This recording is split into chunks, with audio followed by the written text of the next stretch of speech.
evil empire. Their history unmatched. Their success legendary. Their players among the best to ever play the game. A team built and expected to win. Love them or hate them, they are here. They are the New York Yankees.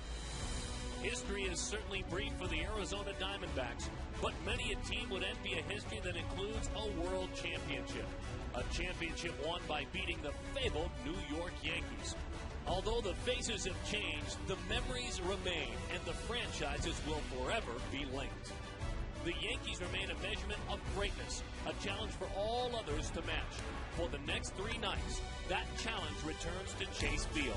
The New York Yankees, the Arizona Diamondbacks, next on Fox Sports Arizona.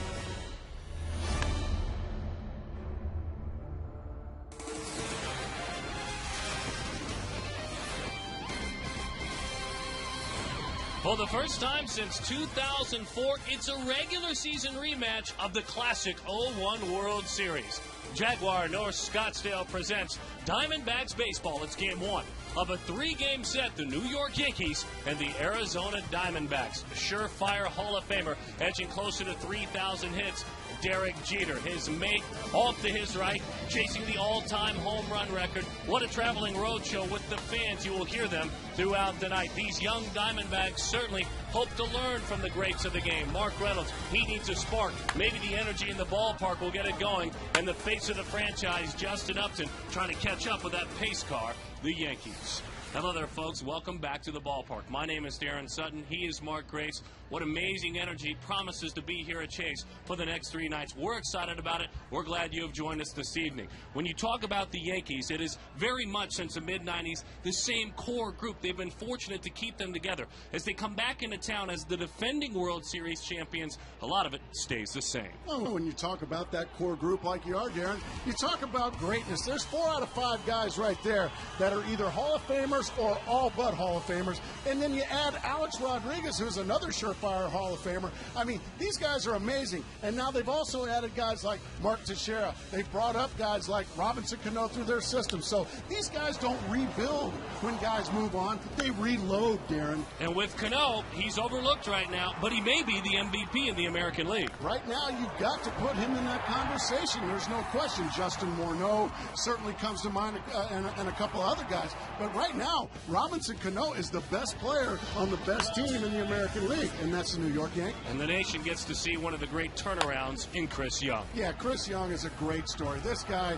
hit the depths last year. I mean, you couldn't get any lower than Chris Young was. This year, he's one of the better players in the National League. I look for him to possibly go to Anaheim and be an all-star and represent the Arizona Diamondbacks. Now we're talking. What a great story, Chris Young going toe-to-toe with his mates against these New York Yankees. Back home, they're a winning club back at home. Let's hope that holds true for the next 3 games. Certainly glad to have you with us. You want energy? We've got it at Chase Field. You want every single seat filled? We have it. Now it's going to have a Yankee sound to it, but what a night it's going to be in downtown Phoenix.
Proud partner of the Diamondbacks. By SRP. SRP will plant 9,000 trees because the Diamondbacks won 9 games in May. Wish it could have been more. Visit srp.net/trees. And by Southwest Airlines. Visit southwest.com.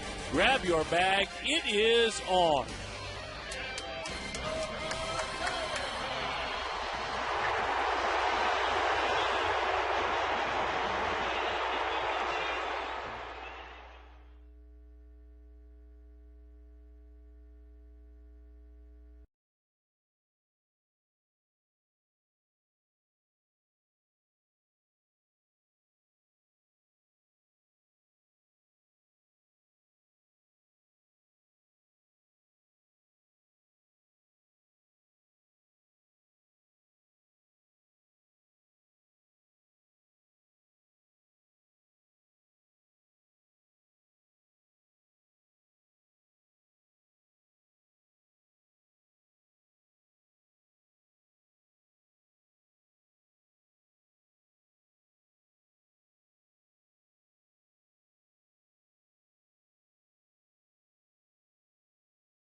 New York Yankees, 2,830 career hits.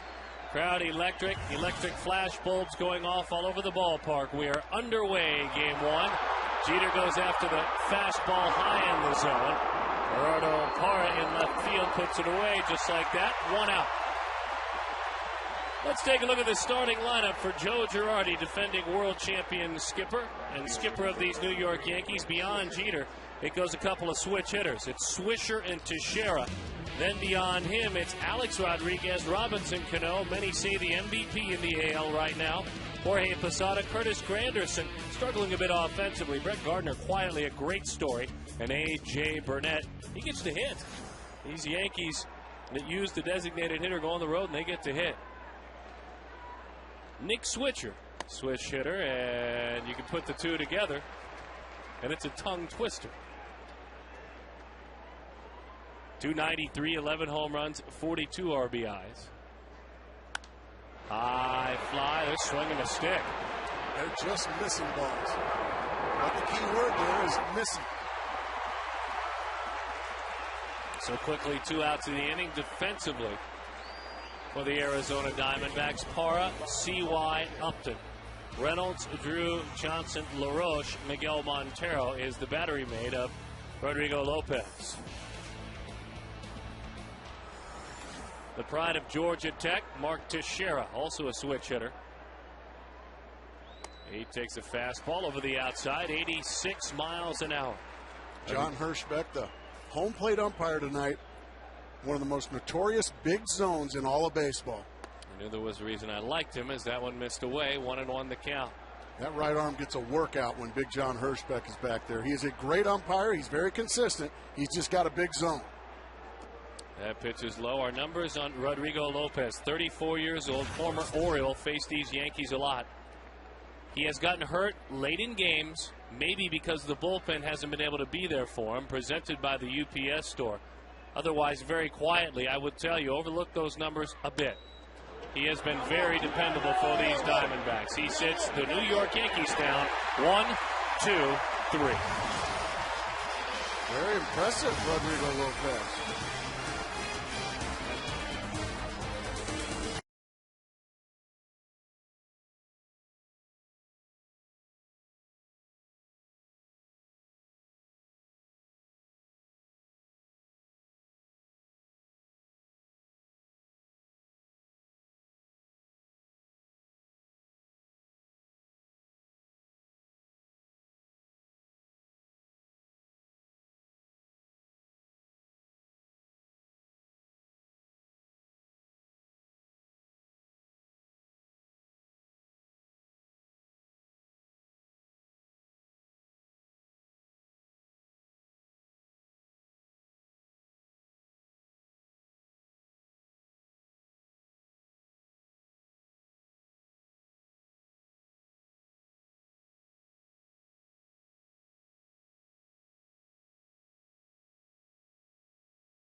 These Arizona Diamondbacks, Johnson going toe-to-toe with a 32-year-old right-hander, A.J. Burnett, Alan James Burnett, born in North Little Rock, Arkansas.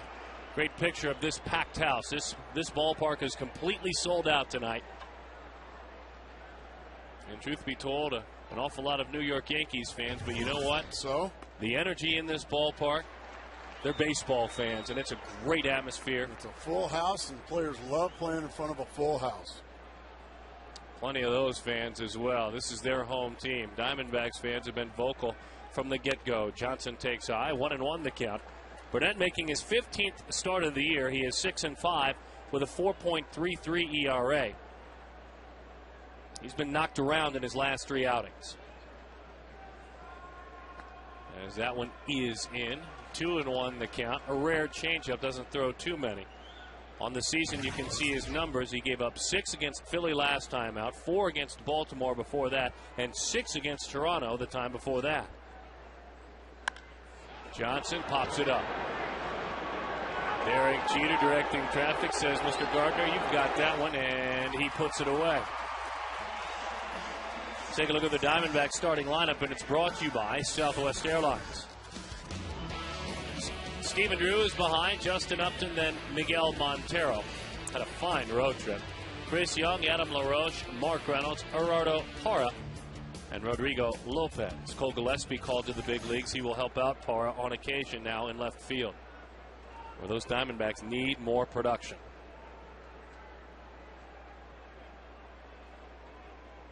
Tell us about the stuff of A.J. Burnett. It is terrific.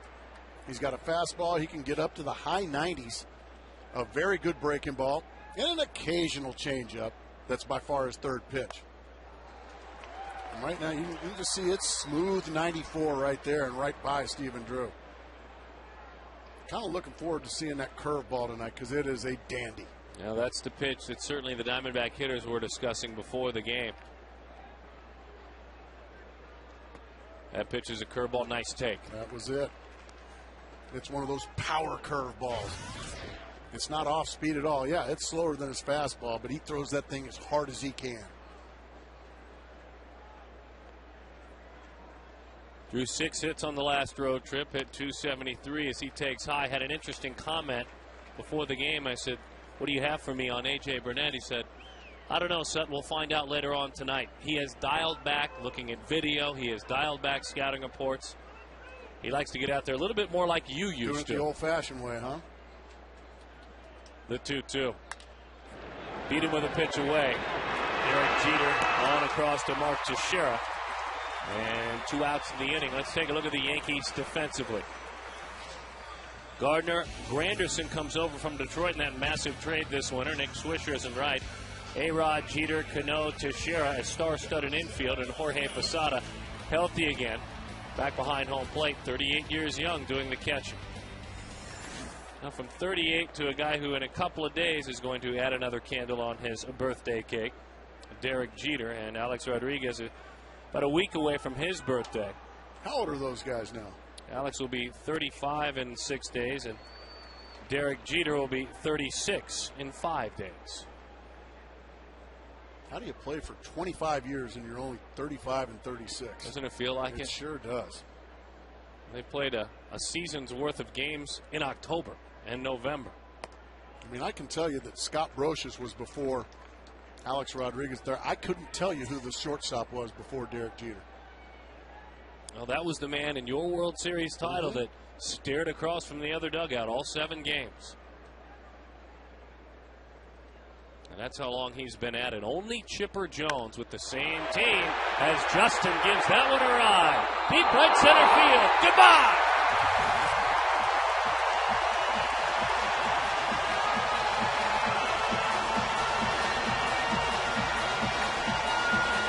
Home run number 12 of the year for Justin Upton, RBI number 35. We were explaining to the folks with the Yankees that there's only a handful of hitters that can get it up onto that balcony.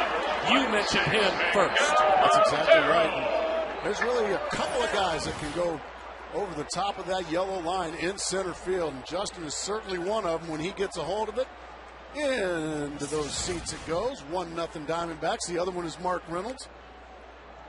And every once in a while, somebody else. Every once in a while. But Justin Upton, boy, that ball got out of here quickly as well. Another $150 to the Arizona Mountain Rescue Association, courtesy of our good friends and partners with Fulton Homes. Just give him a little limelight. Get some national TV on him. Get the Yankees in here with their bevy of fans. Turn up the dial, Justin. That's big league. I know you were speaking with some of the Diamondbacks in that tone before the game. I'm getting a little fired up here, Sut. Well, why wouldn't you? The 1-1 to Miguel Montero, who spent the last 3 days fired up in Detroit, Michigan. Now, he did so on the diamond as well. A little bit angry and upset with his old teammate, Jose Valverde, who we thought, and I spoke with a lot of the Diamondbacks players today, at least a half dozen, they thought it as well, that Valverde would be coming after, headhunting, if you will, Montero, but he didn't. That one fouled back to the screen. He sent word over that he would be doing it. And didn't. And did not at all. Whether it was justified, Montero's comments, doesn't matter. You think a little bit of a fire in that Diamondbacks clubhouse. Well, I hope so. And we have been wanting to see something like that for a while. We just saw some there. The 1-2. Curveball, ground ball, base hit, center field. That boy can hit. That's all he does. That is 16, make it 17 hits this year and 42 at bats. With knee surgery wrapped around those small at bat totals. He takes that breaking ball from Burnett and just stays right on it. Doesn't try to do too much with it. And that's the important thing. When you've got 2 strikes on you, if you can just put the ball in play pepper, you got a big hole up the middle like that. That is veteran hitting right there. For a young player, that is veteran hitting. 2 strikes on you. You've got a guy out there that throws hard with great stuff. You just don't try to do too much. Take what he gives you. Which brings us to the subject, certainly, and Chris Young has had an incredible year and cut down in this number of strikeouts. You can see what a difference a year makes for CY. But these Diamondbacks have struck out this year 200 more times than the New York Yankees. Wow. There's some power in that visiting dugout. But they also put a professional at bat on you all the way up and down that lineup. They're power hitters. But if you're going to strike them out, they're not just going to go up there swinging for the fences every time. These guys have a game plan and have the ability to fight you, foul you off.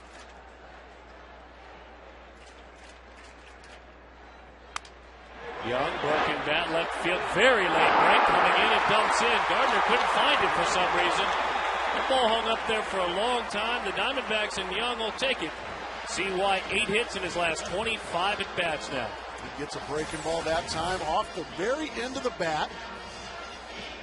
I would imagine Brett Gardner must have thought, because of the power that Chris Young possesses, that maybe he broke back. But, boy, that wasn't the best of efforts from Brett Gardner there. Mike Harkey going to come out and talk to A.J. Burnett. Old teammate of mine, Mike Harkey. I was going to say, where have the years gone that he's now wearing a coach's uniform?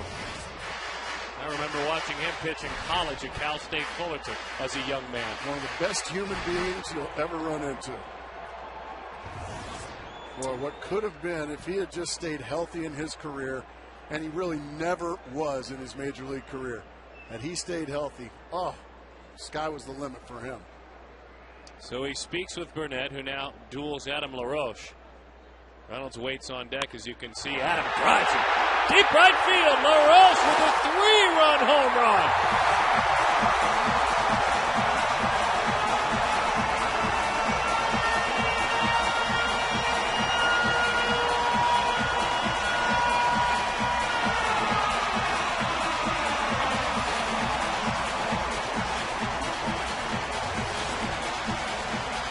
8 home runs allowed by Burnett in his last 4 starts. 8 home runs allowed. His ERA is 9 in his last 3 starts. Fastball, middle in. Adam LaRoche just turned it around way, way out of here on the first pitch he sees from Burnett. Well, these boys can hit it home. Makes you even more upset when you think about the road. Another Fulton Holmes home run, $150 to the Arizona Mountain Rescue Association. Yeah, this year the bats haven't traveled well this year, but boy, they've done awfully well here. That pitch is low, 1-1 the count. Arizona leads the Yankees 4-0 here in the bottom of the first inning. Upton with his 12th, he's got 35 RBIs. LaRoche with his 10th, he's got 45 RBIs. Reynolds drives it. It's deep to left field. Mark Reynolds touch him on.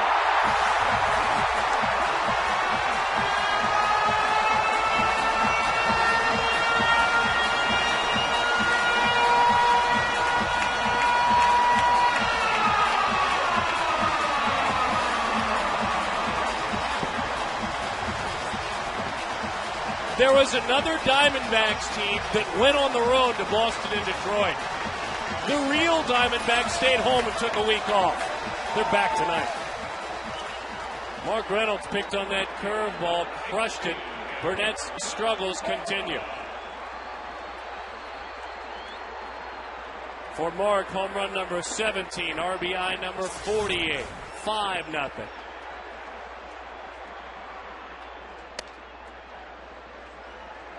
One 1-0 the count to Gerardo Parra. Fulton Holmes home run, $150 to the Arizona Mountain Rescue Association. Four times this season now, the Diamondbacks have hit back-to-back home runs. All this after the first 2 batters were retired. A.J. Burnett, the 32-year-old right-hander, is officially getting lit up here in Arizona.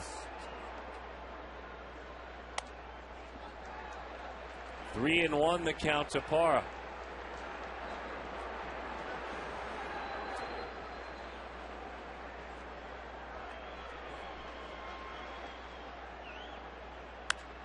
Parra left center, into deep left center field. That one's to the wall. It's a ground rule double. So Gerardo Parra with his 9th double of the year. And Arizona continues to tattoo A.J. Burnett. What is going on here, Darren Sutton? I have no idea, but I'm loving it. And these fans are loving it. We hope you at home, you're loving it too. You've suffered a lot this year. You deserve a lot more moments like these. I was going to say, who's the world champion and who's the team in dead last? Wow. I'm having trouble believing what I'm seeing.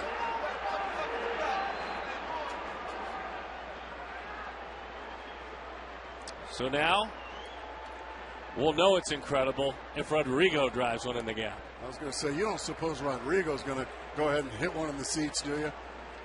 Why not, Rodrigo? Help yourself, son. He's 3 for 31 this year with 14 strikeouts. He's got 1 sack bunt. But more importantly, he's got 5 runs to play with right now. He hadn't had any of that in his last few starts. He's had 0 luck. And the teletype starting to print out some numbers. You can see those numbers are scary for Burnett. They also tell us Rodrigo 0 for 25 in his career with runners in scoring position. That just came across the wire. Well, that was very good. I'm glad you said that, Darren. Oh, how do you take that pitch?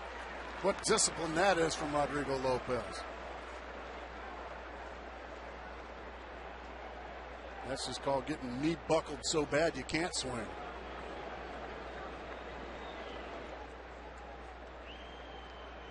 Two and 1 the count, 5-0 the score. Just missed it. That was an angry fastball that time from A.J. Burnett. After watching that pitch and that swing, I think Rodrigo needs to start his swing right now. Rodrigo. Fastball is high, pitching around him, I'm sure. 3-2 the count. I'll tell you what, there's action in the Yankee bullpen. I'm beginning to wonder if Lopez finds his way on, if A.J. Burnett might have an early exit. Chad Godin warming in the pen. Fastball, strike 3. 9 Diamondbacks came to the plate here in the first inning. And the offense was plentiful for Arizona. We were looking for it in Boston. We searched high and low in Detroit, couldn't find it anywhere. It's been back here in Phoenix the entire time.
is, and a smattering of boos amongst a rousing ovation. Alex Rodriguez gets comfortable in the batter's box.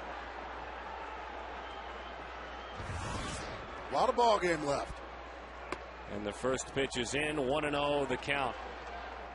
For Rodrigo, he is making his 21st career start against the New York Yankees. He is 8-8 with an ERA of 5.90. He has seen these Yankees before. The last time he faced them, he was a member of the Rockies. He beat them.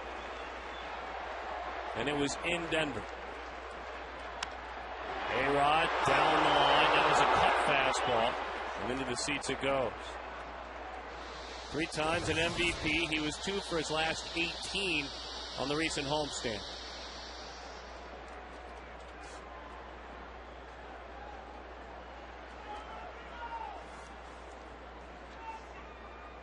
They took 2 of 3 from the Mets. Lost 2 of 3 at the hands of the Philadelphia Phillies on that last homestand. Well, he challenged him right down the middle belt tie. He did.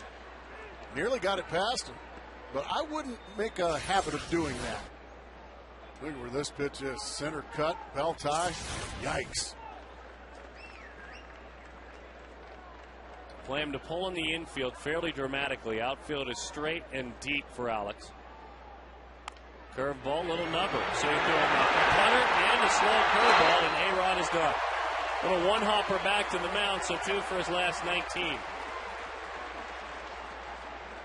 Sped him up with the fastball and then slowed him right down with that good breaking ball. Got him right off the very end of the bat. It's just a good sequence that Rodrigo put on A-Rod right there. So now the man we spoke of coming on the air. You all know about Jeter. You certainly know about A-Rod. You've heard of Robinson Cano. But if you're a fan of the National League, do you realize that he could be the MVP in this American League? Well, Justin Morneau. As you see the Josh Hamilton. Amica Insurance Hit Zone. They pound him away a lot. Well, just to kind of put it in Diamondback fans' perspective, since Miguel Montero has come back, been pretty good, hadn't he? He's been real good, hasn't he? Regular hits all the time. He's just been fabulous. Just hits, homers, driving in runs, all that. Now go ahead and imagine that all season long, and that's exactly what Robinson Cano has been doing. 367, 14 homers, 49 RBIs. Miguel Cabrera in Detroit probably considered. Heck, Vladimir Guerrero may be considered as well. You threw him into the hat early on. Joe Girardi thinks he has a vote for his MVP. Thinks it's Robinson Cano. The 1-1. Slow breaking ball, belts it down the line. It's a foul ball. They knew it was foul because he never put his bat down. Had it with him the entire time. Yeah, he ran, but it was just because of wishful thinking. Hoping it wouldn't hook foul, and it did. The 5 runs in the first inning, the most allowed by the Yankees this season in the first.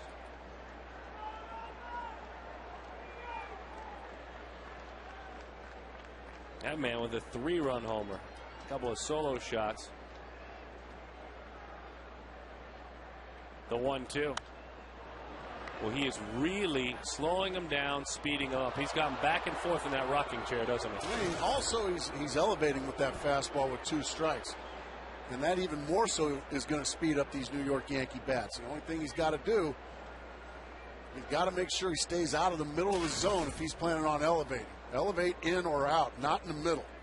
Something like that. My goodness, running fastball, strike 3. And Cano is done. Well, notorious big zone, but John Hirschbeck got this one right. This ball comes back right to the inside corner. That's definitely a strike, even though Cano can't believe it. Cano's saying, gosh, John, do you realize I'm hitting 367? I usually hit them if they're strikes. Jorge Posada. A fractured right foot, missed 15 games.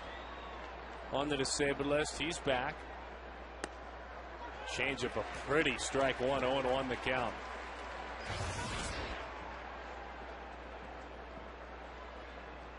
24th round pick out of Puerto Rico in 1990. That's how long ago it began, and that's a pretty well spent 24th round pick. 24th round for this guy? Yeah. A lot of rings on his fingers.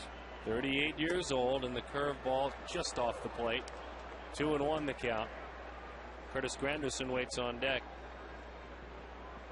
252 career home runs, 12 RBI shy of 1,000. Good dive on that pitch. I believe that was the change up on 2-1.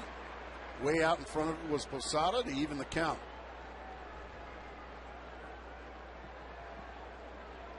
A 34-year-old right-hander out of La Plata in Mexico.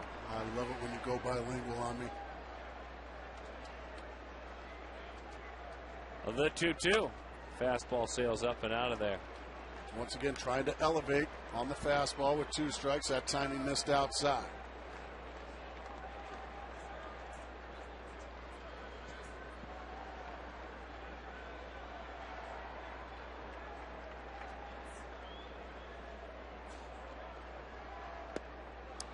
Breaking ball, it's a take. It's ball 4. One more thought on the 3 home runs in the first inning allowed by a Yankees pitcher. It's the first time a Yankees pitcher has allowed 3 home runs in the first inning since Baltimore did it to him in June of 1987, 2 months before Justin Upton was born.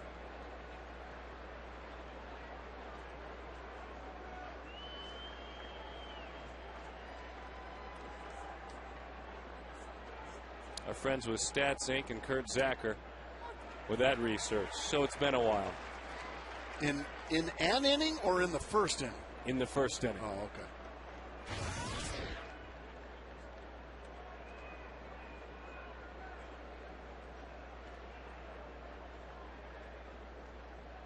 The 0-1. 0-2 the count to Curtis Granderson. Very good fastball hitter and big time pull hitter. Not a big man, but he's got some power. Gonna try to elevate. Be careful. He got it there. It's not a bad 0-2 pitch. It's a small little peephole you're throwing it through, because if it's too high, you'll have no interest at all. If it's down, you're done. The 1-2. Tried to get the run, didn't get the inside corner. That comeback fastball, that's the one that struck out Cano.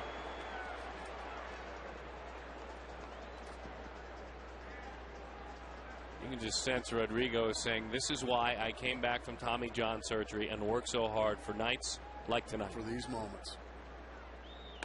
Fastball right down the middle, strike 3.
Diamondbacks.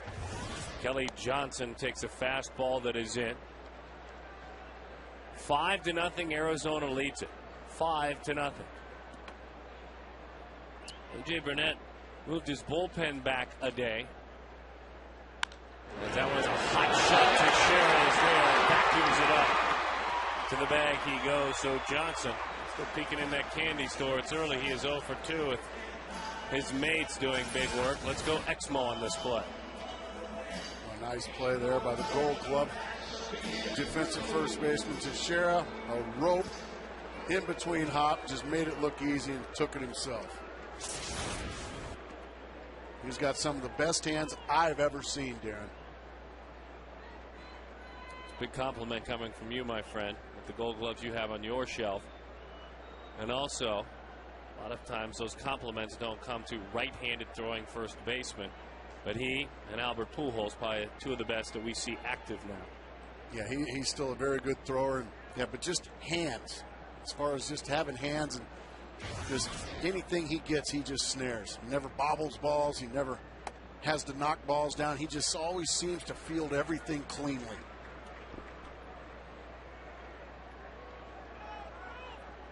Two 2-0 the count to Stephen Drew.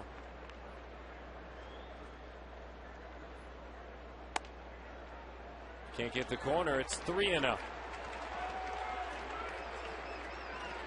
Those 3 home runs back in the first inning, as we mentioned, with Upton waiting on deck. The 3-0 right down the middle.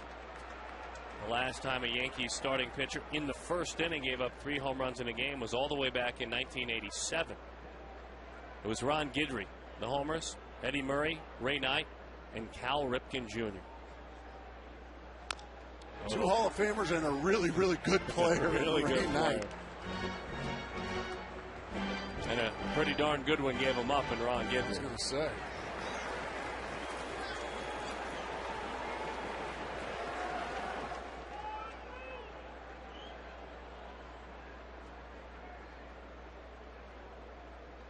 Three-two. Bouncing ball, got him to pull that one. Had late life as it ran away from him. I want to remind everyone that anytime the Diamondbacks score 6 runs or more, they're 1 away. Taco Bell gives away 3 free tacos with the purchase of a large drink between 4 and 6 the next day.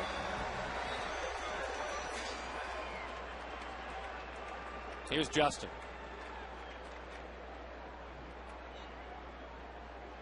Hit his 12th home run of the year back in the first inning. Obviously, when these two teams get together in this ballpark, it harkens up memories that we know you share with us, and we are excited throughout this series to hear them from 2001. But within the next inning or so, we are hoping to hear from your manager in 2001. Bob Brenly. Bob Brenly will join us on the telephone. Oh, that'll be great. He's always interesting. 1-1 the count.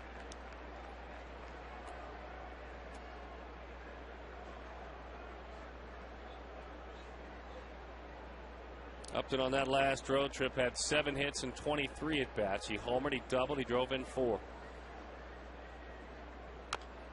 Pulled that one and pulled it foul. For Justin, that was his first ever at bat against the New York Yankees in the first inning. Yeah. He left us with really high expectations.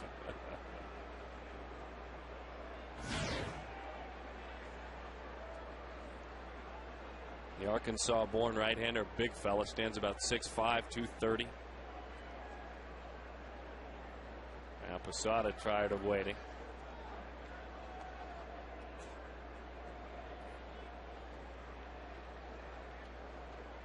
One and two the count, 5-0 the score.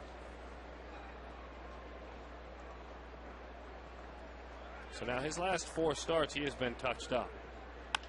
Upton hits it hard. Jeter won't get there. Under the outstretched glove, that one a funky ball to read. It looked like because of that, Derek might have even gotten the late break on it. Well, ain't no might have about it. He definitely got a late break on it. This ball comes in. It's almost like Justice slices it a little bit. Watch the break. You can see just how long it took Derek Jeter to react on that. He looked in with a befuddled look, but Justin will take it. And a base runner here with 2 outs. He's telling A-Rod all about it in third. Did you see what that ball did? Now with Miggy Alex way off the line at third. Jeter not far from being behind the bag at second. The outfield is straight up. Maybe Granderson cheating a step over to the opposite field, but usually National League outfields play a lot more the other way for Montero. Almost playing like a right-handed pull hitter.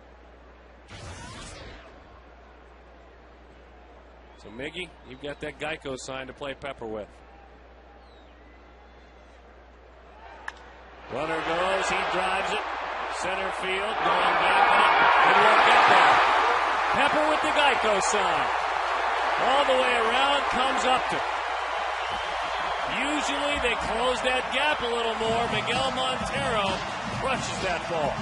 Again, just past an outstretched glove of the Yankee. Fastball out over. Miguel nails it. Granderson can't run it down. Looked like Granderson got a late break as well on that ball.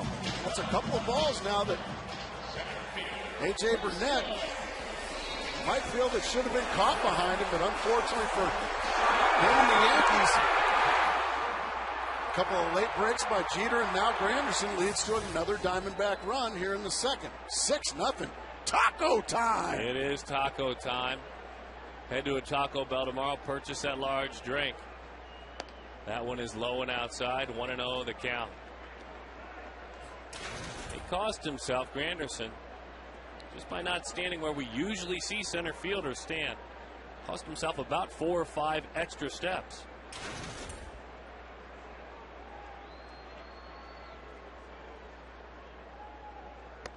How about this, too? And I know you like this. What we got? All 6 runs and all 8 hits with 2 outs. Boy, you talk about, morale killers, especially on an opposing pitcher.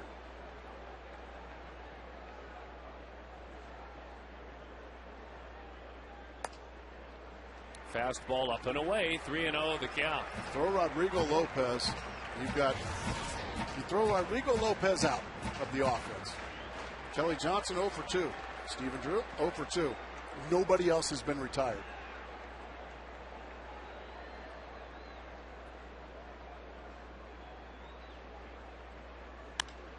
Young fly ball center, late break, coming back in.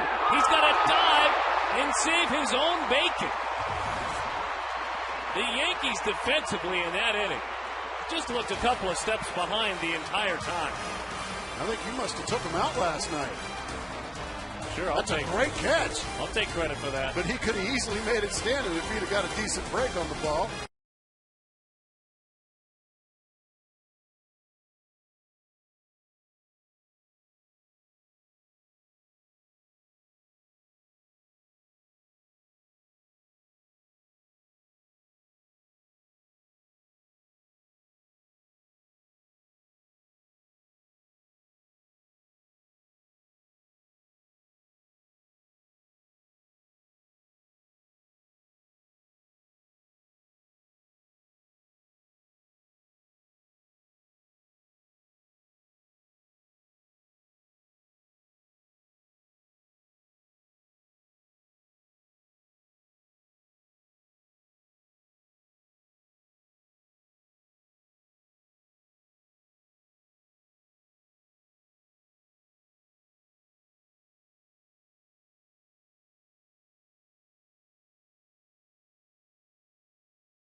and Sutton, and we trust that you are having a good night and have started your week off the right way.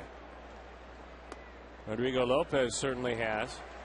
He's leading a lot of offense and throwing strikes 6-0. Brett Gardner out of Holly Hill, South Carolina. College of Charleston, was a third-round pick of the Yanks back in '05. He is all about speed. Whoa. I mean, this kid can run.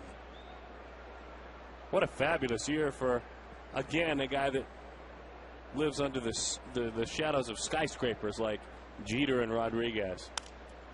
Fights that one off, and he's all about reaching base as well. That batting average up from .312, it now goes higher, so he is on. Chaz Roberts air conditioning, cool play. How cool was this? Taking a step back to 2001. Matt Williams, Luis Gonzalez, and you, my friend, analyze how you did here. Yeah, let's get a little closer. Thank goodness for Adam LaRoche's. I'm telling him right there, I almost threw it over your head. I was nervous. That had to be fun, though. It was a thrill. It was a real thrill. Gonzo, Matty. Bringing back those good old days of '01.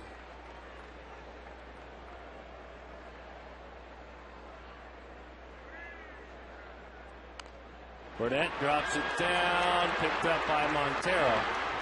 And in time for the out. Couldn't tell if that had a chance to take a right turn. Miggy didn't want to wait around. I think when he picked it up, he thought he had a chance at Gardner. But also with a 6-run lead, go ahead and take the out there. You'll give them one run. If they're going to play for one run in this inning, go ahead and let them play for one run. But a very good sacrifice there by Burnett. 39 RBIs for Jeter, leading all leadoff hitters. Most RBIs for anyone out of the leadoff spot this year. Let's see what happens the second time around. This is the second look now at Rodrigo Lopez for this dangerous, dangerous Yankee lineup. Well, the numbers prove that teams do have better looks at the right-hander when they see him a second time, as that one is strike one.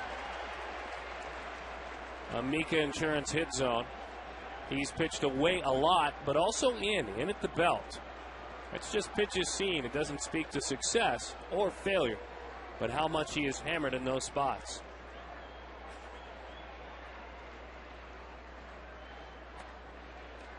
One and one the count. His 2,830 hits lead all active players. Pudge at 2761. Catching in Washington is number 2. That's a lot of hits for a catcher. Goodness. The 1-1. High fly, right center field, Upton tracking. Justin puts it away. Beat him with a fastball up.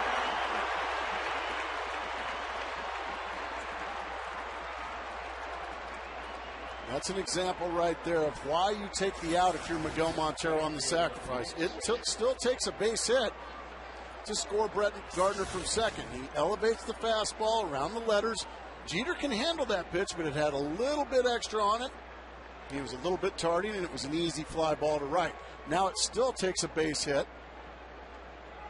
here with 2 outs to score Brett Gardner. That's why you take that out if you're Miguel Montero off the bat of A.J. Burnett. Changeup, strike one to Nick Swisher. Or as I called him earlier, Nick Switcher, the swish hitter. The 0-1. Curveball belted center field. Young going back to the wall. He can't get there. It's over his head. Upton hits it back in. A triple. Gardner scores at 6-1. Hooked on a breaking ball there and hammered it. 43 RBIs. They got the 2-out hit that they needed, a hanging breaking ball. Nick Swisher just reams it to center field. Diamondbacks get a break. Didn't quite get over that yellow line, but it got over the head of Chris Young. And a 2-out triple to get that run back that they gave up in the bottom of the second inning.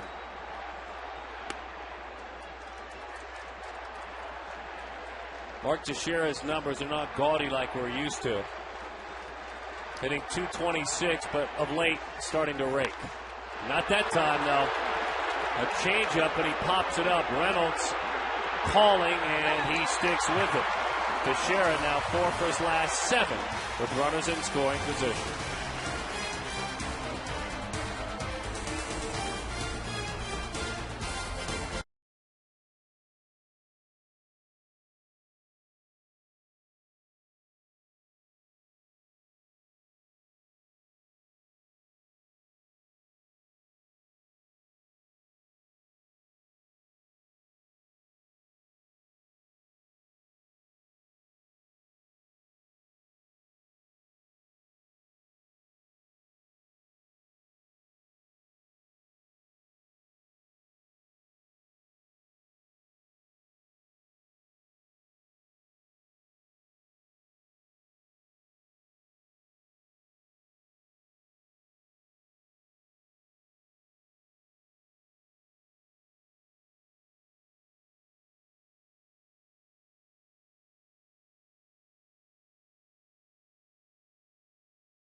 Adam LaRoche to lead it off. It's LaRoche, Reynolds, and Gerardo Parra. A.J. Burnett wheels and deals and fires a strike.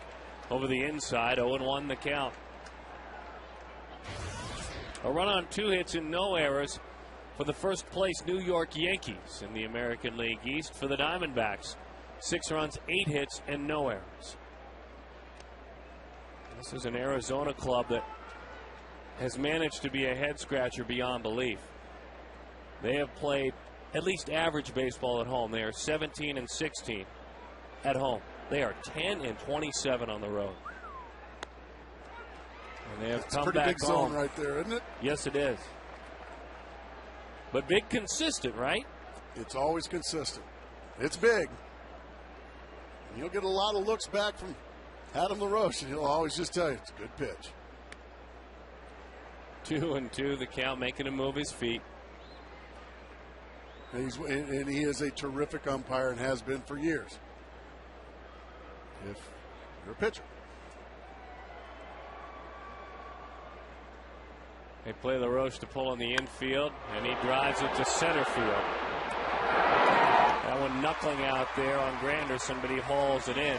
Let's bring in Jody Jackson. Good evening, Jody. What do you have for us? Good evening, guys. And, obviously a lot of Yankee fans here tonight, but in that first inning, this crowd, the Diamondbacks crowd, was energized. And I don't want to get crazy here, but it reminded me of the World Series, the way that this team, this Diamondbacks team, jumped on the Yankees early in those games. I mean, obviously, Gracie, you recall the 4 games. I mean, 9-1, 4-0, 15-2. Those were the 3 games here. And then, of course, Game 7, the closest game of those 4 games at home, and it was in fact just the 3rd time in history that the home teams went undefeated. 1987 and 1991, the 2 other times that happened in the World Series. So you know what, just a little slice of that magic here in the first inning. Not going to compare the 2 teams at all, but you know, that was an exciting moment that brought back some memories. That's good stuff, Gracie. Your thoughts being a part of those 3 blowouts, or at least early offensive explosions, and bringing the crowd into it right away. Well, certainly bringing the crowd into it right away, no question. You know, until Game 7, the Game 1, Game 2, Game 6, Yankees were never in them. They were never in them. Kurt Schilling, Randy Johnson took care of that and made sure of it. And the one thing that I do recall as far as, you know, getting ahead and whatnot is there's a 1-out walk to Mark Reynolds. It wasn't half or more filled with Yankee fans. It was all Diamondback fans here in Chase Field during the World Series. There was George Steinbrenner and the Yankees families, their wives, their families, and the rest was doggone D-back fans. That's what I remember the most.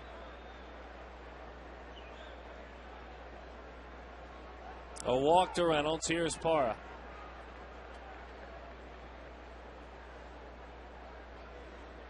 He doubled back in the first inning. Run on the move, and Reynolds, we haven't seen this in a long, long time. A.J. Burnett fell asleep there on Reynolds, and he stole that easily. Number 4, the quads have been bothering him all year long. We just assume he's planted usually. Poor throw by Posada as well. And you can just see easily stealing that one is Mark Reynolds. Now let's see if the Diamondbacks can strike again here with 2 outs, Darren.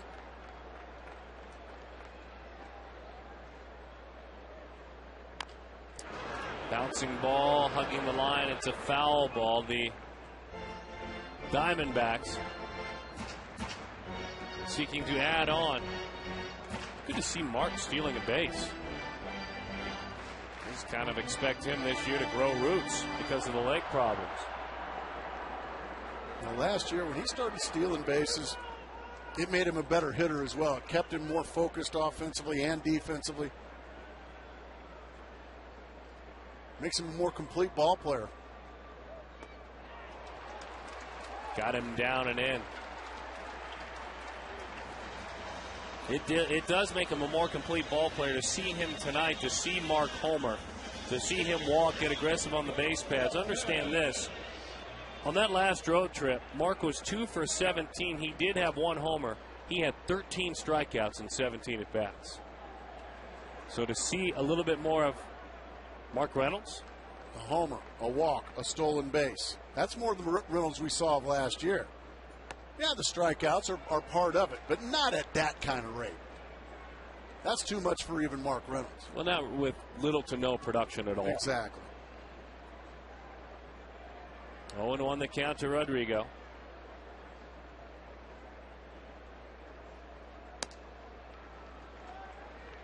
The Diamondbacks have not had an inning with a bat in their hands in which they haven't at least notched 1 tally on the scoreboard with 2 outs. So, Rodrigo, it's up to you now. Putting that pressure on Rodrigo, huh?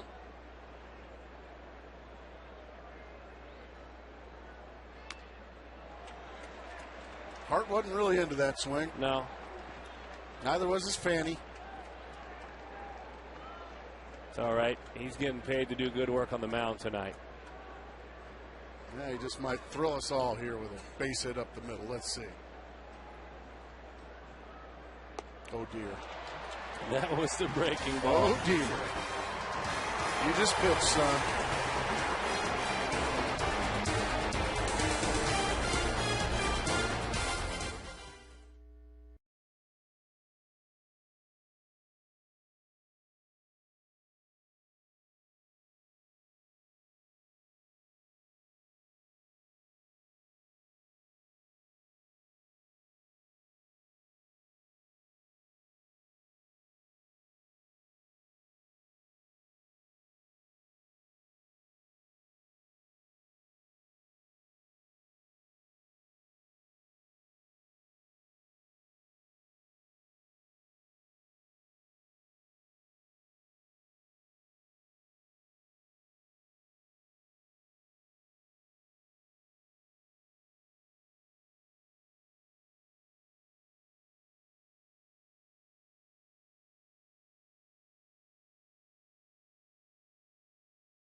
Okay, then we'll hit for you right here. We'll get with you now. I'm not going to come out unless I'm pitching them all over. Well, we don't know for sure if we'll need you. I mean, you know what I mean? I mean, if it dictates that you need me to pitch, I mean, I'll be ready. Trust me. Wow, that's great sound right there, isn't it, folks? That's at the end of Game 6. Towards the end of Game 6. Diamondbacks, my team, had a 15-2 lead at that time. And Brindley was saying, hey, he had just thrown 6 innings and had a huge lead, and Brindley wanted to take him out, and he was saying, hey, as that was sky way up there near the rafters. Chris Young got a long way to come. Quickly won out off the bat of Alex Rodriguez, but he was asking Randy, hey, if I need you tomorrow for Game 7, will you be able to pitch? And he said, yeah. He goes, then I'm going to bring you out of this game. But then Randy Johnson said, but now, if you're not going to use me tomorrow, then I'm going right back out there. Because that's his game, and that's the way, that's the way Randy was. Randy never wanted to come out of a game, even if he was getting hit hard, which was rare. But that was great stuff there from Bob Brindley and Randy Johnson. Well, guess what? We did bring him back in Game 7. He ended up getting the win by throwing, I believe, an inning and 2/3 of shutout baseball. Got the win when we came back on the greatest closer in the game, Mariano Rivera, for 2 runs. Great give and take there with Bob Brindley and Randy Johnson. That is a wonderful memory. Again, you got to think he went around, you bet. 0-2 the count to Robinson Cano. That's Laz Diaz, the third base umpire. This is what he saw. That's a strike. For my money, anyway. Intent. Remember? Our umpires told us that last year. Intent. There was intent there to swing the bat. You bet he took a trip to the chiropractor with that. Fastball is away. 1-2 the count. Cano, I think, smarting a little bit from a called strike 3 back in the 2nd inning. And it was a late running fastball, started at his kneecaps and hit the inside corner. Popped up on a breaking ball, long run. Chris Young is there to make the play.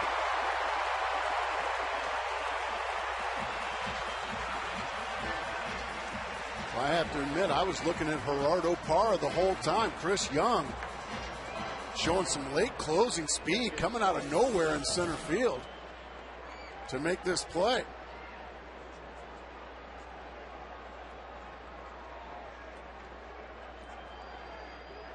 Well, that's covering some ground right there by the center fielder.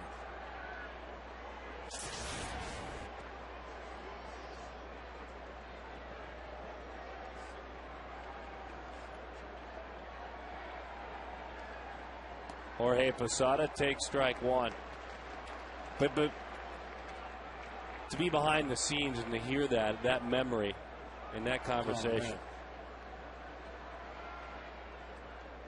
Jorge looks at a pitch outside. And I have to admit, up until just a minute ago, I had no idea that conversation happened. I was in the middle of doing my own thing. You were working. Yeah. Buried a fastball in and beat him with it. A very quick 4th inning. 1, 2, 3 to the defending world champion.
Oh, very interesting. Very interesting. That's a good perspective there. Our AT&T trivia question.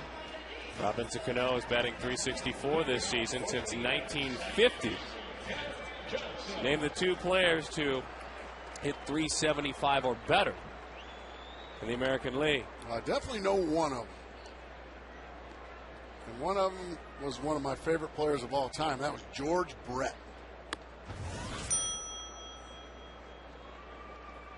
And I have zero idea who the other guy would be.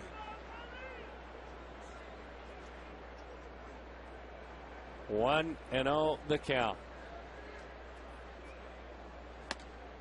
That one runs in. 2-0 the count to Kelly Johnson. A lot of folks have brought their cameras to this ball game.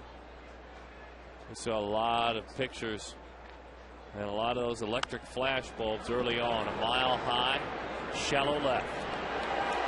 But Gardner is there, and Gardner makes the play for the first out. Johnson 0 for 3 in this ball game, but his mates, they've picked him up. It's a 6-0 Diamondbacks lead.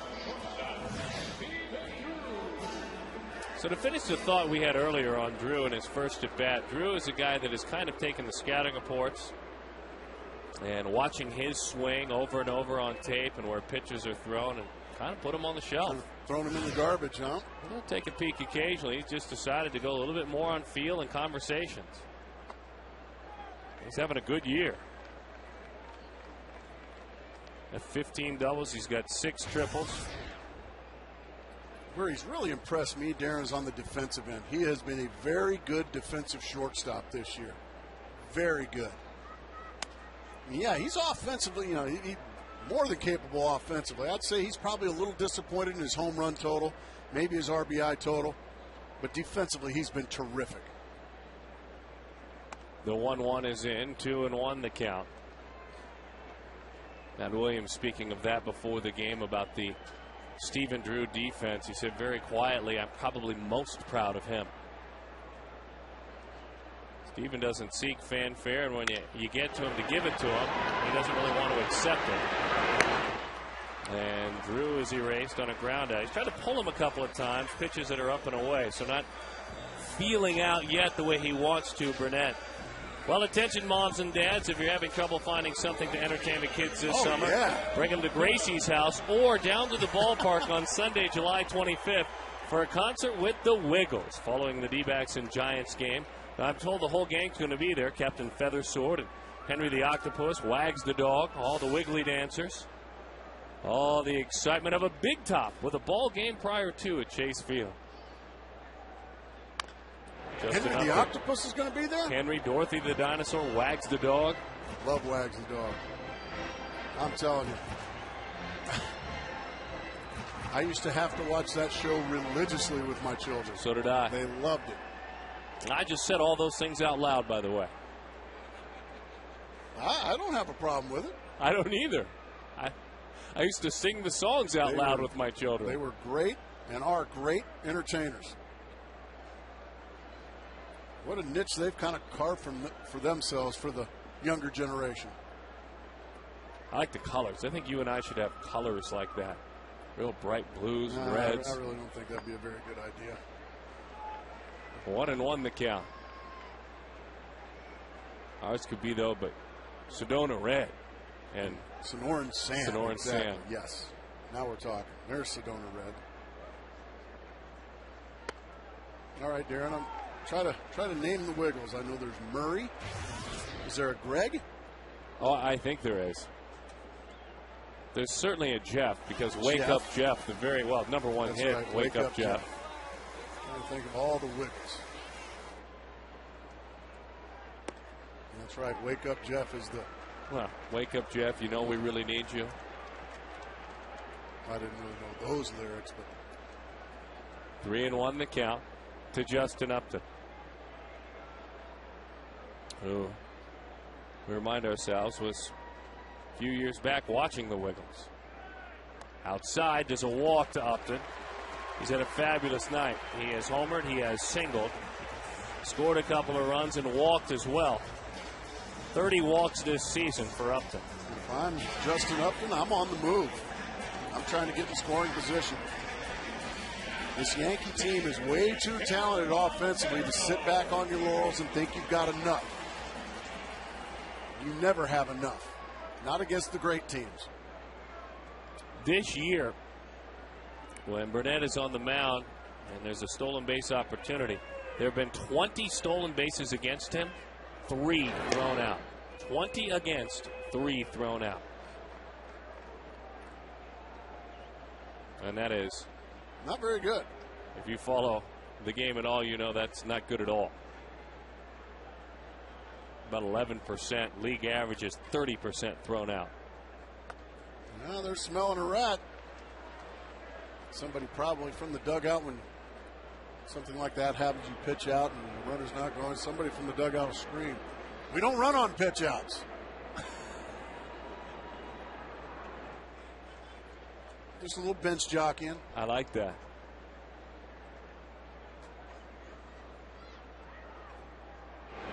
Sometimes I got to let the folks into the dugout. Well, you know, I appreciate that. I mean, heck, we were in Detroit. You especially trying to get into that dugout to get the skinny on Miguel Montero and his angst. Man. He was still a little hot about it when we talked to him today. Justin back pretty easily so far. He can actually get another half a step if he wants to.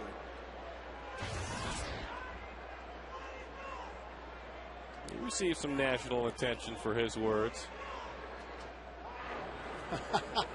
Now that's some bench jockeying. Montero pops it up. Afraid our boys are going to blow a blood vessel. Atta boy, get him. I like him. I do too. I like him a lot.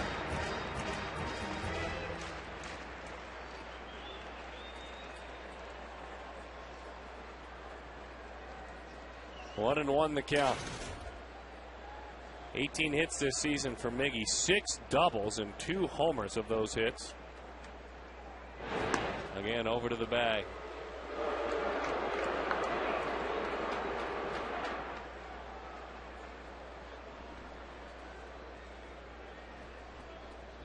One and one the count. Some of the guys on the bench now taking notice of the efforts of that great fan. Well, I mean, it's not even close. Justin can get a bump.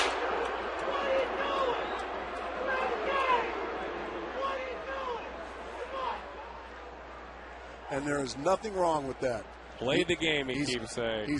Yeah, exactly, Chris Snyder and Adam LaRoche say, tell him. I'm tired of telling him. But he's keeping it clean. He's not swearing.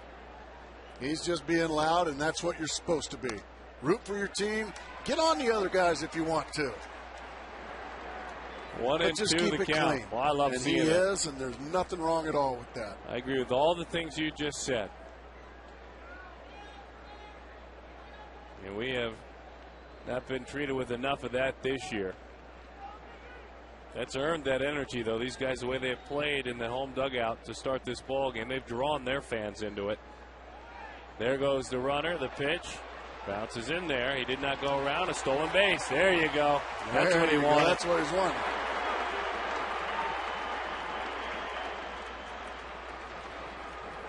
Justin did press the accelerator. Now he can score on a base hit. I would imagine it is a thrill for him to probably exchange pleasantries there with one of the greatest Yankees of all time, Derek Jeter. Being the first time he's ever played against him. I think you're right. And I think he's not alone. What a beautiful piece of hitting. Bill Porter says, I need you at the plate. How big was that stolen base? That's right. Keep the pressure on fans and Diamondbacks. And you keep hitting, Miguel Montero. What a joy to have you back.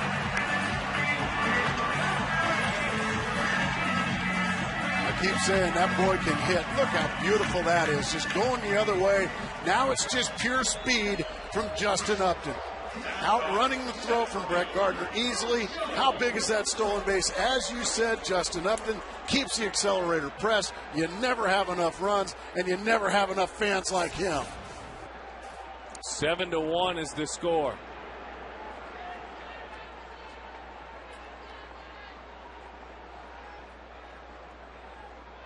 Pitch bounces in there, blocked up by Jorge Posada. Well, that man was flying around the bases. Look what 2-out walks do to you.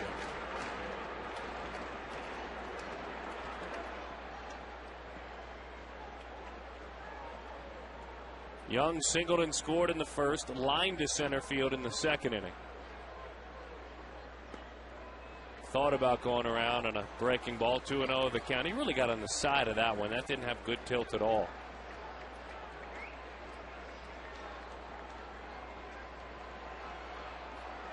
Burnett has pitched 5 times against these Diamondbacks. He's going to get another visit from Mike Harkey. Been a long time, though, so it's not even really worth mentioning, but his time has been successful, a 3.67 ERA. The bullpen getting to work. Boone Logan, the left-hander. Don't forget, if you have the day off on Monday, July 5th, or even if you don't have the day off, spend your afternoon at noon at Chase Field. The Diamondbacks will host the Cubs for a day game starting at 1 o'clock. Get your tickets today at dbacks.com, 602-462-4794. The Cubs, the Diamondbacks, Monday, July 5th.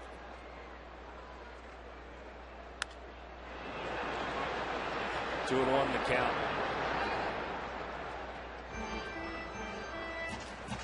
Ten of the 11 base runners and all 7 runs for the Diamondbacks have come with 2 outs.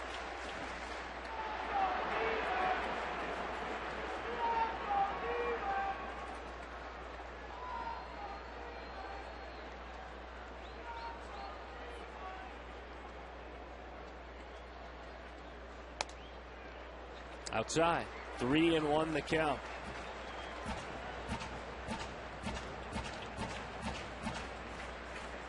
Since mid-May, the Diamondbacks 10-5 at home, hitting .283, scoring 6 runs a game at home. The 3-1 pops that one back to the screen. He had a really good swing and a middle-in fastball there from A.J. Burnett. You know what? He swung it with bad intentions. He came up empty, but he swung it with bad intention. That's his pitch. He got the pitch he wanted. Oh, boy, that's a bad feeling. Montero is gone from first when the pitch comes home. Runner goes, the pitch, swung on and missed. He got him with a fastball. But Miguel Montero is 3 for 3 tonight. He's got a run scored, he's got 2 runs batted in, and he's got a brand new fan.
be flowing in the right direction. Straight water if you got that one right.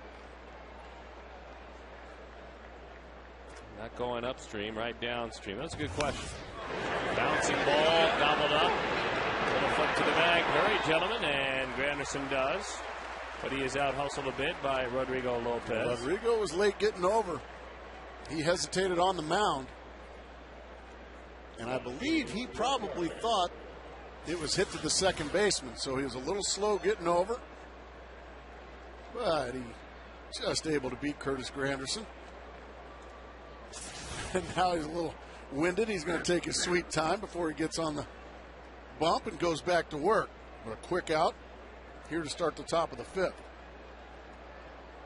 You talk about these 7 runs as Brett Gardner's about to hit that Burnett gave up. He came in amongst active pitchers, one of the best pitchers in interleague play. John Lackey, Johan Santana, Freddie Garcia, all sub-3 ERAs in interleague play, and Burnett fourth with a 3.23. And he had given up just 16 homers and 31 interleague starts. Not tonight. It was a tough night. Nothing about this Diamondback team makes sense this year. No, it really doesn't. They can thrill you on occasion, and they can madden you quite regularly. But the thrills, you bottle them up and you enjoy them like tonight. I'm not saying anything to that man. Well, so far putting a... Well, that's a nice piece of hitting. You better hurry. Oh, goodness. He's fun to watch. We were talking about speed. That's what he brings to this Yankee lineup. This Yankee lineup's full of power, but it's not full of blazing speed. And this kid even kind of spins his wheels out of the box and still beats it. And Stephen Drew does all he can. A one hopper, gathers himself and makes a strong throw across the diamond. Good call over there by first base umpire Wally Bell.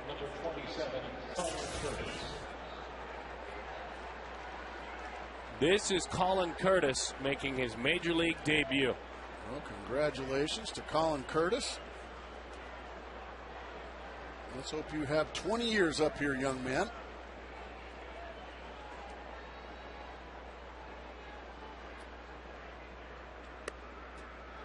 There's a strike to Curtis. First pitch he sees of his major league career.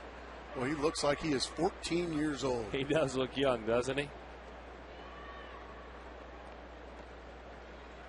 Out of Washington, born in Issaquah, Washington, out of Arizona State University. We've seen a lot of former Sun Devils this year. Well, we certainly have. They came up short today against Clemson in Game 1 of the College World Series. We wish them well fighting out of the losers bracket. But all Pac-10 honorable mention a couple of years in 04 and 05. All College World Series team in 05. A Sun Devil. And he takes in 1-1 the count.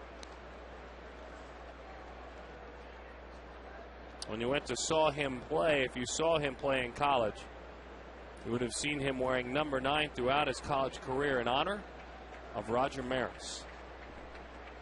He's not old enough to remember Roger Maris.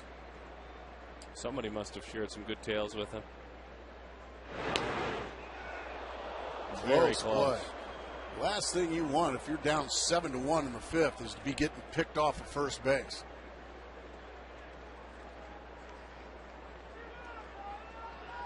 Brett Gardner may just shorten the lead just a shade.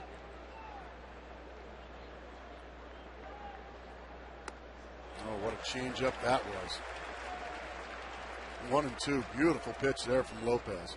And you know you've come a long way as we see this changeup again. He really sells it, too. When you come to the big leagues from page 391 on the media guide, he is not anywhere in the non-roster invitees, anywhere on that 40-man roster. Came from the back of the book. Gives that one a ride to center field. John was able to make the play. So the Butterflies will probably continue for a while, but a major league debut is in the books for the man out of ASU. We'll see him again. You can hear attaboy Collins from his teammates. Hit it hard, but hit it too much in the vicinity of Chris Young, so 2 quick outs. And now Derek Jeter right back to the top of the lineup.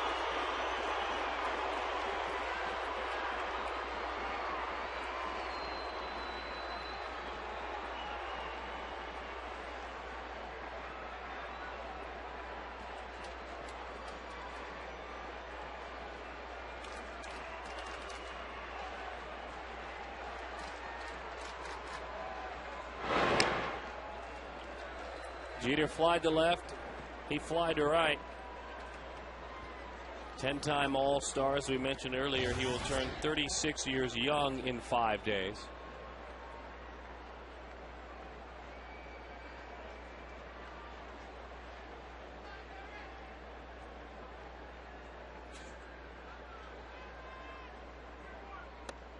And that one backs him out of there. High-speed internet, high-speed pitch is brought you by our good friends and partners with Quest.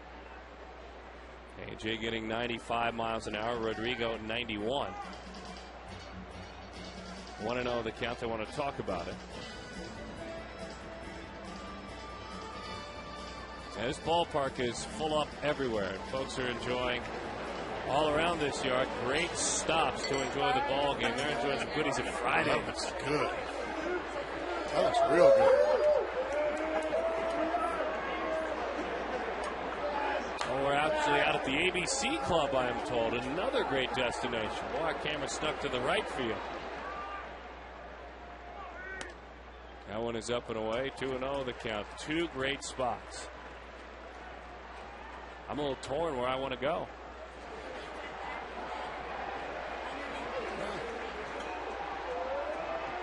Tough to pull me out of Friday's front row. That's where you're going. I'll be going, as usual, the opposite spot. And that's just the way we like it. The 2-0. Going from his knees, a stolen base there for Gardner. That is 23 stolen bases. Certainly bringing an element to this Yankee team that really nobody else does. Not that great a jump, but right now he's just going to outrun the throw from Miguel Montero. He gets in there just ahead of the tag of Stephen Drew. Now he's in scoring position with 2 outs, and it's a 3-0 count now on Derek Jeter. Gardner, since last May, has stolen 43 bases and hit over 300. Finally getting to play all the time.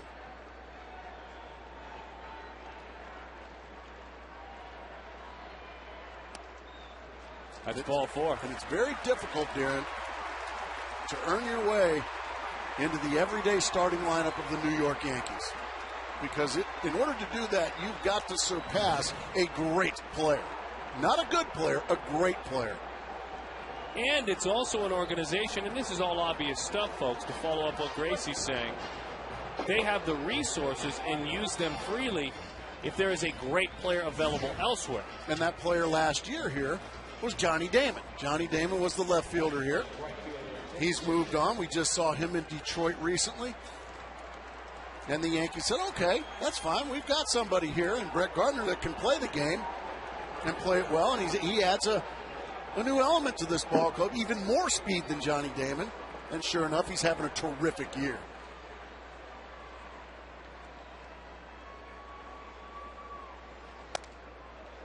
Changeup is high. 1-0 the count to Nick Swisher. Now all of a sudden, this dangerous Yankee lineup with an opportunity here. Yes, there's 2 outs. But the heart of the order trying to make their presence felt now. Popped it up. Right up towards the closed roof of Chase Field. Rush Johnson, it's Kelly Johnson. 2 Yankees are stranded. 7-1 Diamondbacks.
hits it into the upper deck here at Yankee Stadium.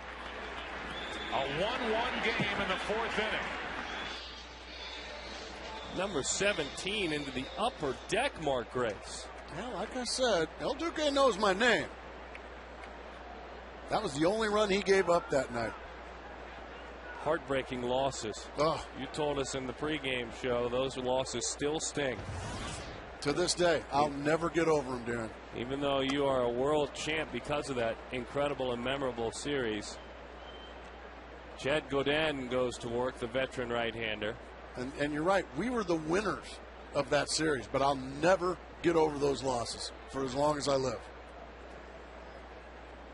I can see that, having watched, as I said earlier, every moment of every game. I watched it destroy a young man's career in Byung-Hyun Kim. I watched it crumble right in front of my very eyes. I watched a man all of a sudden, he became a defeated human being. And right there, I'm not worried about Byung-Hyun Kim, the pitcher. I'm worried about Byung-Hyun Kim, the human being. And we all were. Tony Womack, Rod Barajas, myself. We saw a man that was done. And he was a terrific young man and a terrific young pitcher. Years later, we saw him come back. It was when I was working with you, trying to rediscover a little bit of that youth. As a starter, he was never the same. 1-2 the count. Godin certainly a different look than Burnett as he fires a fastball up and away. Jed, 7 appearances with the Yankees. He was signed to the Yankees to a major league contract back on May the 26th. Went to spring training with New York and signed with Oakland. Struggled with the A's and 12 times out of the bullpen. Has just had a tough year. Remember the 09 Yankees last year. Mark Reynolds shoots that one up above. Rattles in and out of that press box.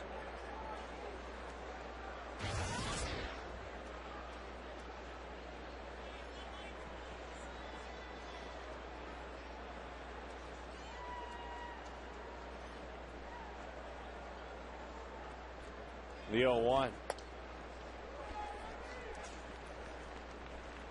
1-1 the count.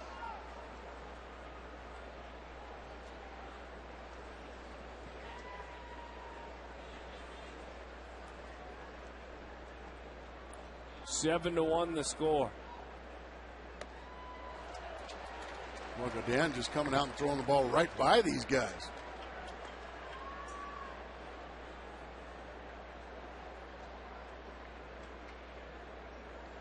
Last year appeared on the Yankees playoff roster in all 3 rounds.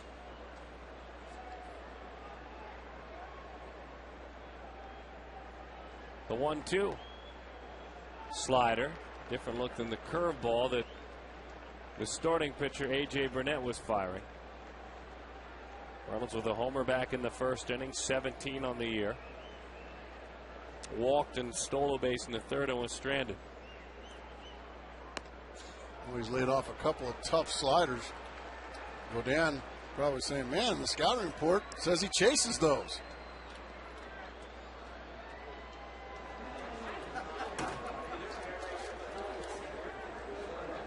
Go ahead and fill her up. Out there at the ABC Club. Fastball is in. How about that? Ball 4. Our SRP text poll. Where were you for Game 7 of the 2001 World Series? I was A, at Chase Field. I was B, watching on TV. C, too young to remember. Oh, that can't be true. I was D, none of the above. 36929. Well, if you're 8 years old and you already have your own cell phone that you can text with, you're in really good shape. You're way ahead of the curve. Or I can say E. I was in the third base dugout. That's exactly right. I just screaming like a little third-grade girl. I think there's only a handful of people, though, that could send that in the text. So they left that off. So E in the third base dugout. That pitch is a strike. Jody Jackson, let's bring her in. She knows where Miguel Montero was.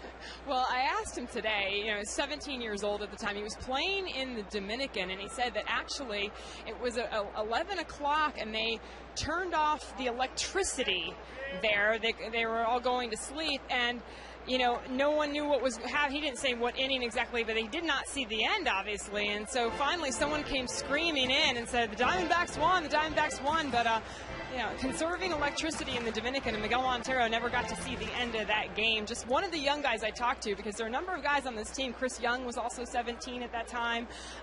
He remembers watching it on TV, and I talked to Cole Gillespie also, and just a great memory as one of the best World Series in history, if not maybe the best. Yeah, there's no doubt about it, and it's funny because these guys were aspiring baseball players. Some of them, as you said, young. Diamondbacks under contract in the minor leagues. There's Cole Gillespie. 2-1 the count. I was sitting on my couch in Orange County, California, with Lily at the time, who was newborn, watching every moment of it. Yes. 2-2 the count.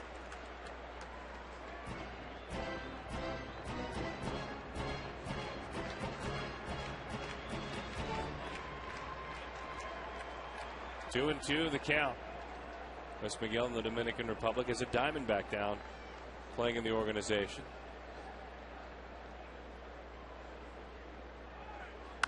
Or a line drive center field. It's a base hit. That's pretty much setting up a pitcher right there. You get a fastball blown right by you, and you talk that pitcher into throwing it again the next pitch. Sure enough, he gets that fastball. He speeds his bat up. And that is just a perfect example of setting a pitcher up. And Gerardo Parra did it beautifully there. So you mean to tell me hitters set pitchers up? Of course. Ryan Sandberg was the best I ever saw at it. Guy throwing that 1-0 slider, start right at his front hip. And Rhino buckle and they'd come back in there for strike one, strike. And then Rhino would sit on that next slider and pitch. Oh, he doesn't see my slider very well. He's not on it. Sure enough, Rhino talked him right into throwing that, and he'd throw that same slider, and Rhino would hit that patented 1-iron into the left field seats at Wrigley Field. And we'd all of us in the Cub dugout would just laugh. Rhino set him up again. Bo Porter in the third base coach's box. Matt Williams in the first base box. Bo delivering signs for Lopez to drop a bunt down. 7-1 the score. The Yankees have 3 hits. The Diamondbacks 10. 0-2 the count. Well, right here, really good plays to try to steal third. Try to get A-Rod to come crashing in on the bunt. Then nobody's covering third. Certainly a risky play. But a play when you're up by 6 in the 5th inning, it's not that bad to try.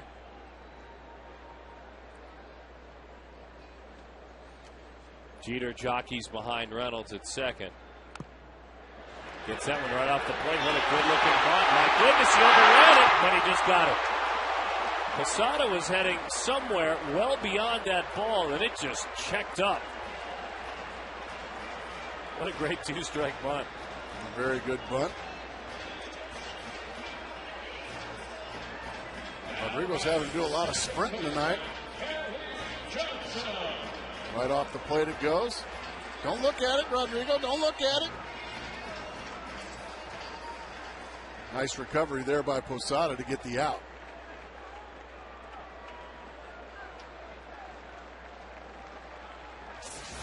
He was looking at it. I love that Exmo.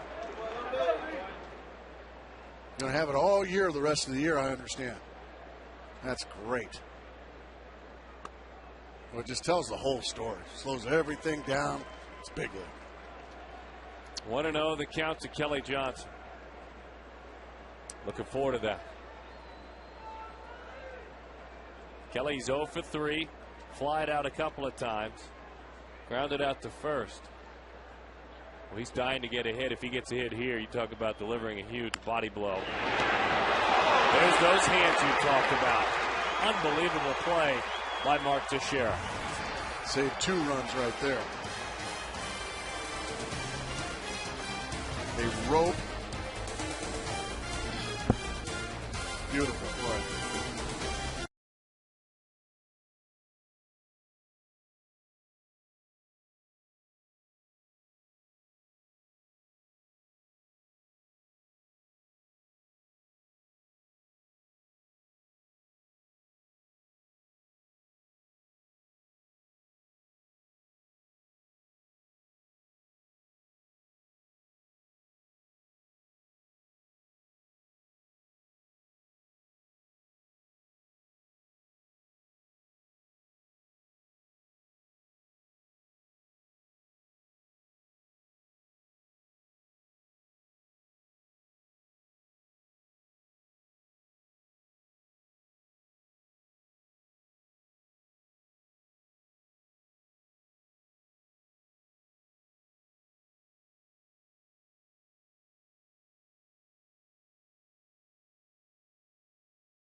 Promotion.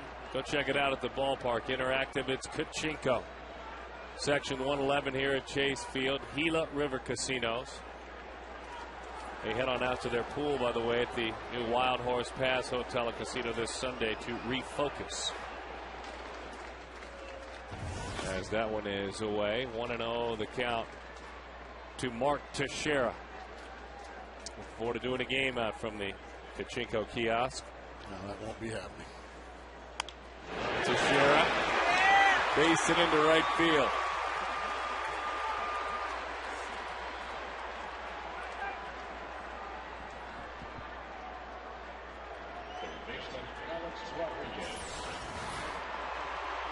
Pretty much fastball, middle of the plate. Teixeira does what you're supposed to do with those.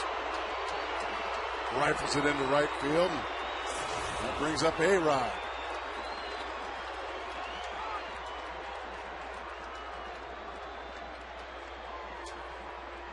Alex grounded back to the mound. Flew out to center field. Sinking fastball, solid strike one. 0-1 the count. 35 years old in 6 days. A 12-time All-Star.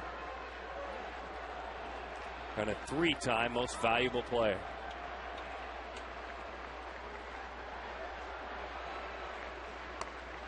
Change up, got him out in front for a swing and a miss. So went sinker and what looked like the exact same pitch, but 7 miles an hour slower with a changeup. 0-2 the count.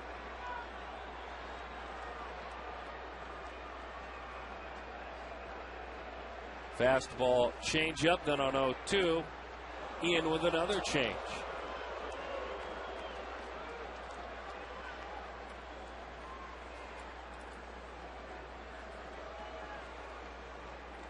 Infield, double play depth, outfield, straight up.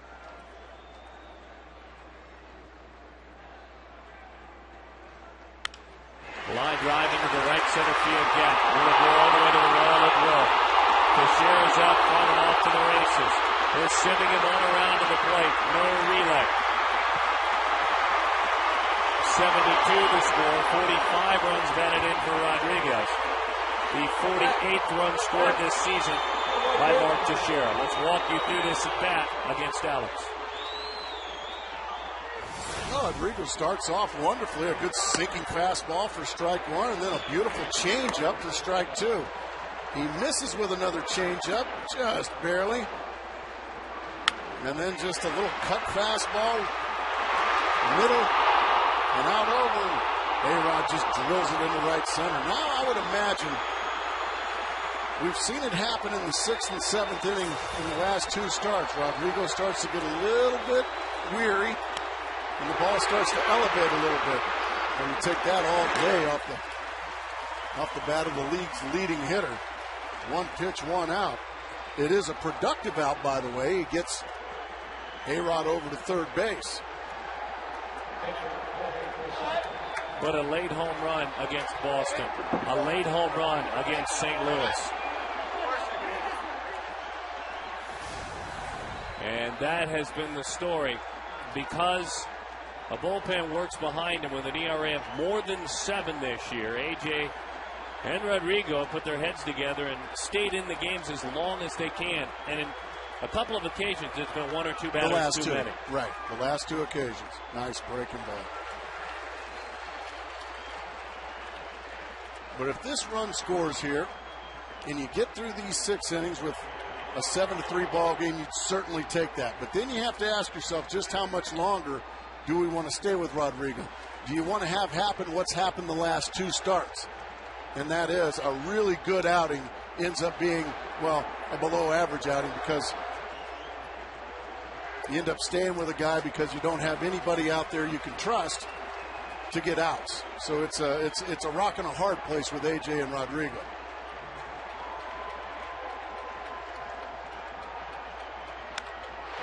Drilled into right field, up and racing over. He is there to make the play. Tagging and scoring is Rodriguez.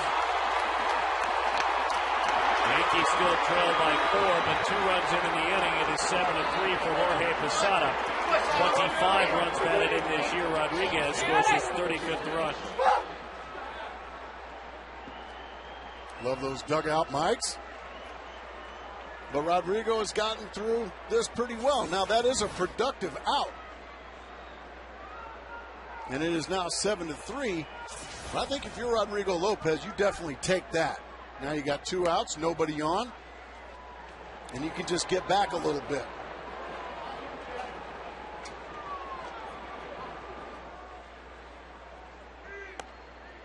Quickly, 2-0 the count. Curtis Granderson struck out looking. He also grounded out to first base.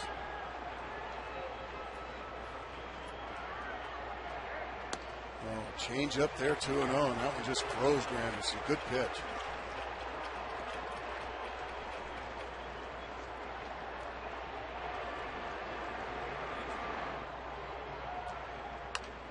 Ground ball, fair ball. To the bag goes LaRoche. I think he got through that pretty nicely, but now if you're A.J. Hinch, you have to think long and hard about what you do from here on out.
On Blimpie, America's sub shop. Quest, high-speed internet, blazing fast speeds. They don't burn up your wallet. Deer Valley Hyundai dealer, now the most fuel-efficient car maker in America. ValleyHyundaiDealers.com. Stephen Drew takes strike one, 0-1 the count as we move into the bottom half of the 6th inning. For the visiting New York Yankees, first place in the East of the American League. 3 runs, 5 hits, and no errors. They have stranded 4. Arizona 7 runs, 10 hits, and no errors. They have left 6 on base. Now, if you're a Diamondback position player or a guy in the Diamondback lineup, you're telling yourself right now, we've got to find a way to add on. You got to find a way to add on. You can't just sit back and expect Rodrigo Lopez or the Diamondbacks bullpen to just come out and mow down this terrific lineup of the New York Yankees. Got to go be your own bullpen. Go out and score a couple more runs. Drew, high fly into left center field. Over to put that one away is the left fielder, Brett Gardner. Let's bring in Jody Jackson. Jody, what do you have for us? Well, Justin Upton really making his foray into the community here, making an impact. Today he presented a $50,000 check to Muhammad Ali for his work with the Parkinson's Foundation at Barrow Neurological Institute. And actually it was $90,000 raised at Celebrity Fight Night. $40,000 went through Fight Night, $50,000 through the Diamondbacks and Justin Upton. And the money was raised from an auction on a game that Justin will put together here with some of his friends. And the winning group will get to play that team here at Chase Field in the offseason. And Justin is already recruiting Chris Young and Mark Reynolds, as he called him, his home run ringer. No surprise there. And it's just great to see Justin Upton. He wants to make an impact in this community. He's done it with Muhammad Ali. As he was with Muhammad and his wife Lonnie at the opening of the Parkinson's Center that Muhammad Ali has done so much work for, guys.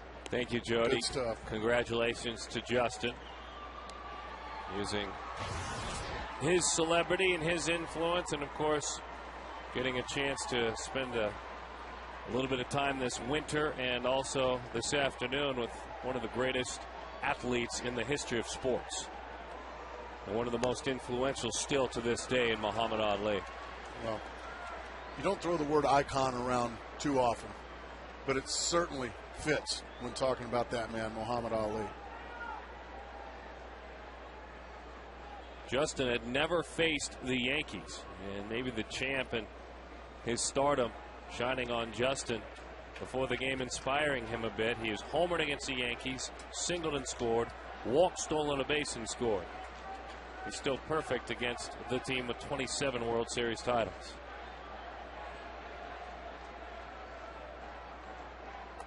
Oh, ouch. Boy, that got him. It got him good. Oh, my goodness. Right in the bone of the elbow. Oh, this is dangerous here, folks. Well, that would be just what the D-backs need, is to lose this kid for some time.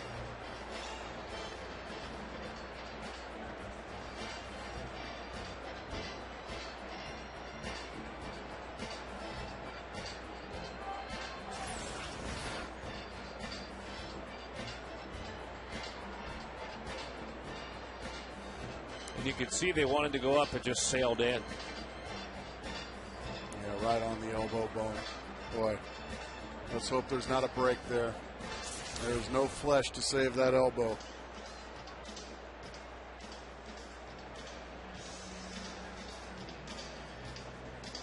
Dave Edwards is out. Skipper A.J. Hinch. His good buddy Chris Young there as well. Real speed on the surprise, truly, to me. Listen. That's a bad sound. I mean, that sounded like the bat. That's how scary it is. Yeah, I've been on the receiving end of a few of those, and oh, it's excruciating. Well, we all know that area as human beings. Bump a kitchen table, doing nothing, just a light little brush with a table in it, and it hurts. Well, he is in really, really bad pain. Here's his good friend, concerned about him.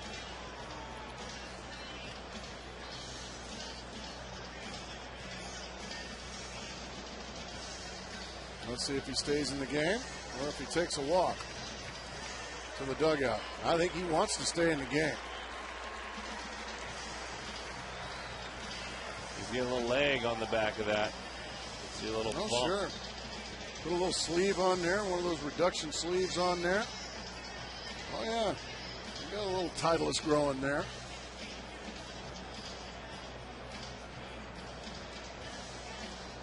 And he doesn't want to come out of this game. That's what it's all against about. The world champions, man. He's playing on national TV as well as local TV. He's keeping his helmet on. He's going to stay in this ball game. Yeah, I think he's a little more angry than he is hurt right now.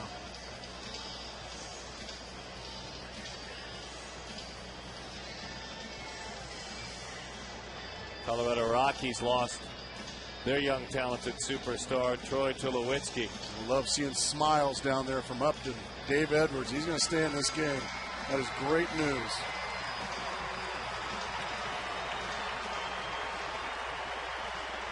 Well, thank you, gentlemen. Yeah, you got that right. We certainly appreciate Talk about tough. How about them? The applause for Upton, but we thank you.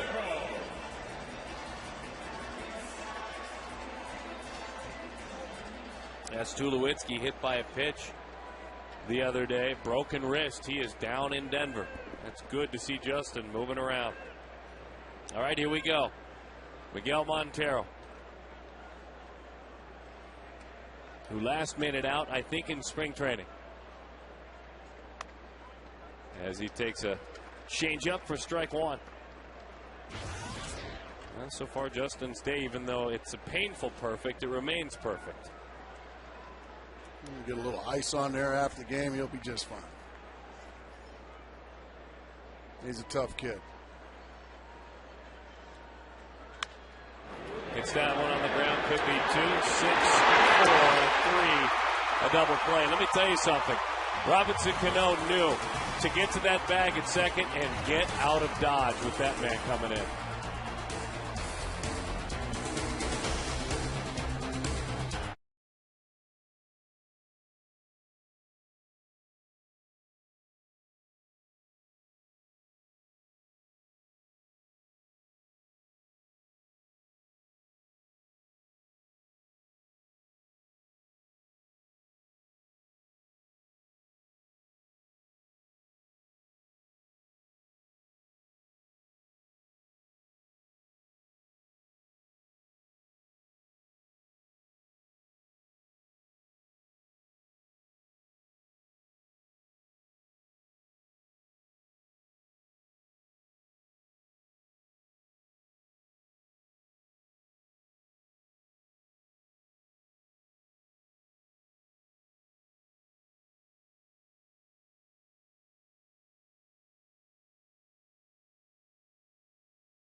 Lights and sounds. Great stuff.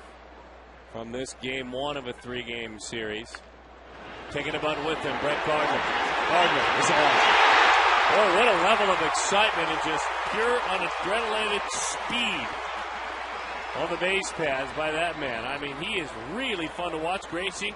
It's the first time I've seen him play in person, and I like everything I see about him. Well, he's 3 for 3. It's tough not to love what you're seeing. He's just using what he brings, and that is speed. He's not up there to hit the ball in the gap. He's not up there to hit it in the seats. He's up there to start the inning. He's up there to be the catalyst of this inning. And he does exactly that. Takes a perfect drag bunt with him, and once again, speed on the base paths. And it's just interesting to note, still nobody getting loose for the Arizona Diamondbacks. So Rodrigo going to be left in there to do it all again here in the 7th. Chad Huffman, our Blimpie game summary. We saw some of the pictures. You can see all the Diamondbacks runs have been scored with 2 outs.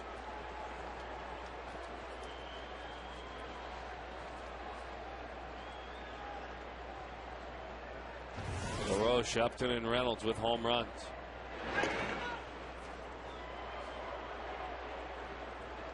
Yes, folks, the other part is he can flat out fly if you just join us over there at first and Gardner.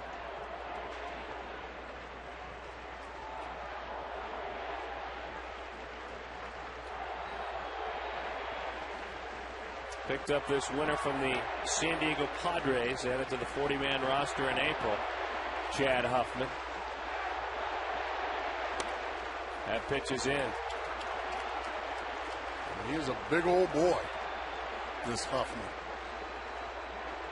499 minor league games, 65 homers, 111 doubles, and around the 300 hitter in his minor league career. Looking at that ground ball now. Well, that is close to a balk right there. Very close to a balk. What do you say? And the Yankees are giving it to Wally Bell over there. That whole dugout giving it to Wally. That front knee came up. That was definitely a balk. Definitely a balk. Wally Bell getting an earful over there from the Yankee dugout and giving an earful back. Well, I clearly saw it that time on the replay. Up and high fly, Justin Upton with an easy chance. Chad Huffman is erased.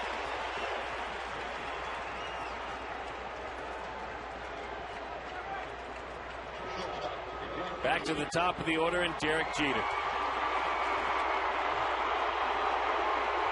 The young man out of Kalamazoo Central High School, taking over at shortstop for the New York Yankees in 1996 and edging closer to 3,000 career hits. 1995, Tony Fernandez was the Yankees shortstop. Tony Fernandez was a great shortstop, but I do not remember him as a New York Yankee. It was a revolving door, Gracie and folks, prior to that. 94, Mike Gallego. 93, Spike Owen. 92, Andy Stankiewicz. 91, Alvaro Espinoza. Enough said. From 96 until now, Derek Jeter.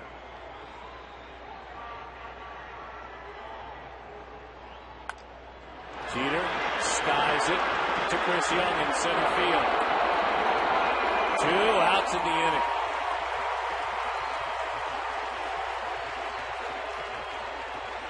After the bunt base hit, 2 lazy fly balls, 1 to right, off the bat of Huffman. This time another one off the bat of Derek Jeter to center field. So Rodrigo battling. And right now, winning. Rodrigo Lopez has pitched 6 or more innings in 12 of his 14 starts, 7 or more innings in 8 of his 14 starts. He had to pitch every spring, every outing to make this team, not to get ready for the season, to make this team. Oh, and he was their best starter in spring training. What a great story. We like to deem quality starts in this booth 7 innings and 3 runs or less. He's done that 5 times. The Diamondbacks are 1-4 the 5 times he has done it. That's a crime.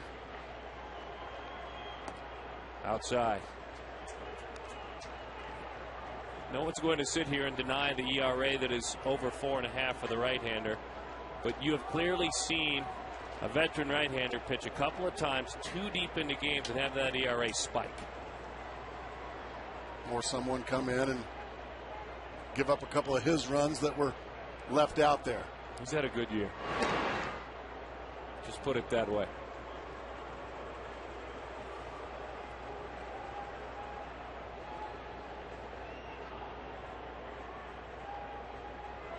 He was an Oriole from 02 to 06, 3 times the opening day starter, saw the Yankees a lot.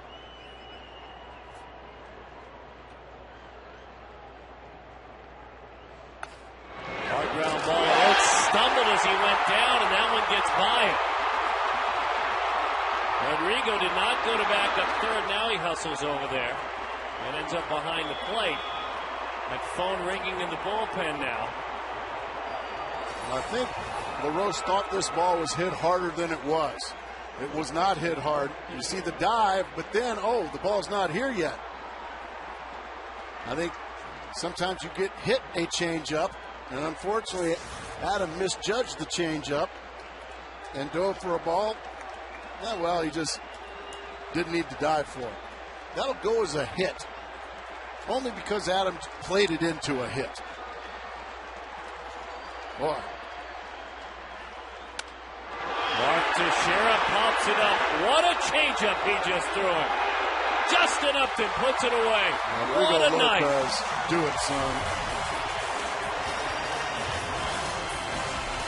Very impressive.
They brought their lumber in the first inning, put up a 5-spot, added a couple more. Only question now, is it enough? Keep throwing changeups like that to Mark Teixeira, guys. It just might be. So they got to Darren and Mark. Yeah, that's the pitch of the game, really, because you make a mistake there, we've got a different ball game and a Yankees fan base that has filled up this ballpark pretty heftily on its ear, and it's a 7-6 game if you make a mistake. He caught him wanting to hit a homer, and because of that, the changeup, the pitch of the night. Yeah, he's thinking home run. He's thinking big time, way out in front. A good changeup. Doggone it, says Teixeira. And that's also picking up your infielder, Adam LaRoche, who is a terrific first baseman. He just missed time to dive. And one pitch later, Rodrigo Lopez made everything just fine.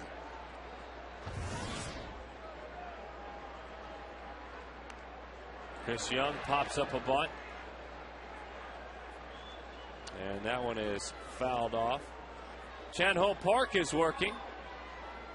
Been at it for a long, long time, hasn't he, folks? Signed with the Yankees heading into spring training late February. The most wins of any major league pitcher born in Korea. And only behind Hideo Nomo is the most career wins as an Asian-born pitcher. Chan-Ho Park. Chan-Ho Park pitched against the Yankees last year in the World Series. He was a Philadelphia Philly last year. Now, if you can't beat him, join him. The 0-2. Chopper. Alex. In time for the out. Big blow in this ball game came off the bat of Adam LaRoche. There were 2 outs, a couple of runners on, a 3-run homer.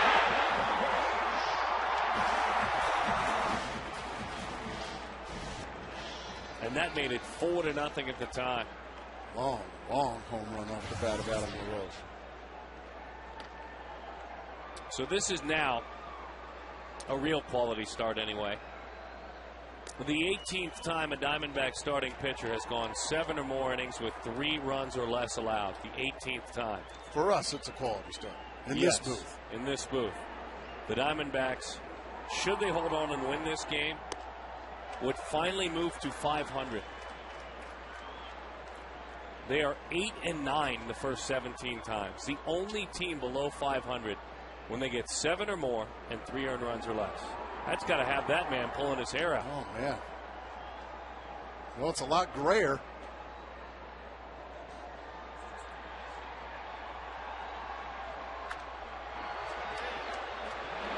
Lift it. Alex Rodriguez.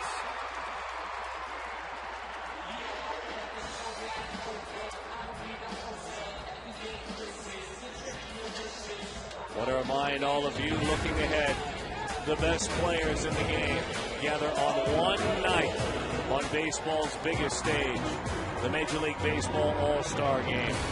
8 Eastern, 5 Pacific, from Anaheim, Orange County, California, only on Fox.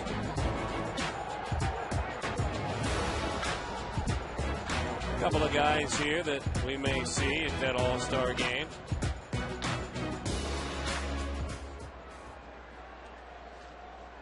Who do you think we're going to see? 1-0 the count. We've seen a lot of Yankees in these shots. I need to see that man at the All-Star Game. He might need to gain some consideration. How about Kelly Johnson for the Diamondbacks? All the others we saw out there will receive a lot of votes. The Diamondbacks, their selection will be selected, not in the voting process. Yeah, there's elected and selected. 2-0 the count to Mark Reynolds. 2-1.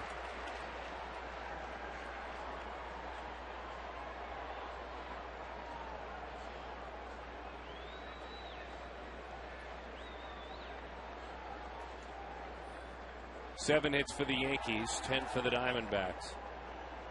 Sold out Chase Field. Curveball is inside, 3-1. The folks enjoying things at Fridays. Mark, of course, he visits occasionally with his baseball.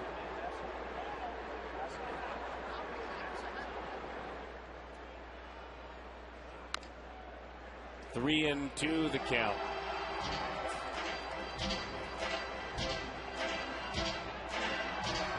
Mark needed this night. Coming in 16 games so far in June, he had 9 hits and 27 strikeouts.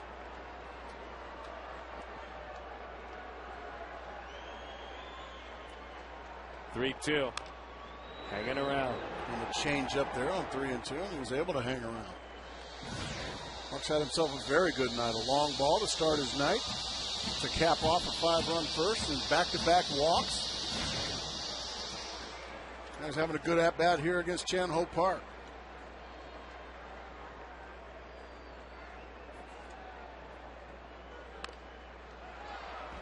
We were talking about Arizona In their last 15 home games, they are 10-5. 75 extra base hits, 6 runs a game. In their last 15 road games, they have won just once. 2.5 runs per game and 29 extra base hits. It's hard to explain.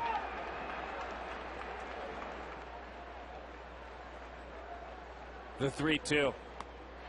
Waves over the top of that one, the 100th strikeout of the season for Mark Reynolds. Otherwise, it's been a good night for Mark and his mates. Rodrigo clocking right back in.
Battling. Where were you? You were watching on TV, a majority of you. Small percentage here at Chase Field, and we have some 8-year-olds or younger with their own cell phones. Which is fine. That pitch is in. How old's your oldest son? He is 9. Oh, does he have a phone? He was here. Yes, he has a phone. All right. He didn't text because he was here. He doesn't remember, but he was here. Okay. The 1-0. Alex Rodriguez drives it into right center field. Look at Chris Young. He is there to run it down. About 405 feet away in right center field, but Chris Young, as you said, runs it down.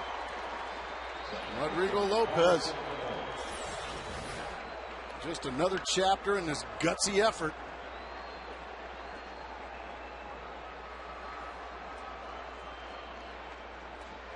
Please catch it. Please catch it. All right. 8-8 in his career against the Yankees with an ERA over 5.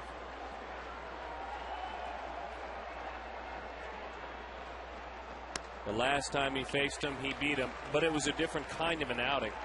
He was a member of the Rockies. It was in June. It was at Coors Field, and he battled his way through 5 2/3. It's the 8th inning now. Well, that was a good pitch in on the hands of Cano to jump ahead 0-2.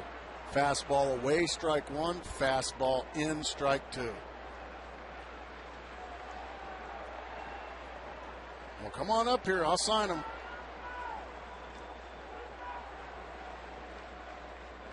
But this man's been the story, Darren. He is the story tonight. He's deserved the night, quite honestly, where he gets a little bit of run support, number 1. And as some of those balls late in games land in the glove of the outfielder, even if they're deep and into the gap. Well, he just missed the barrel of A-Rod's bat. He got it off the end just to shake, because if A-Rod catches that on the barrel, it's way out of here. We know what kind of power he has. Hit his spot, wanted it up, 1-2, the count to Cano. Robinson came in hitting .367.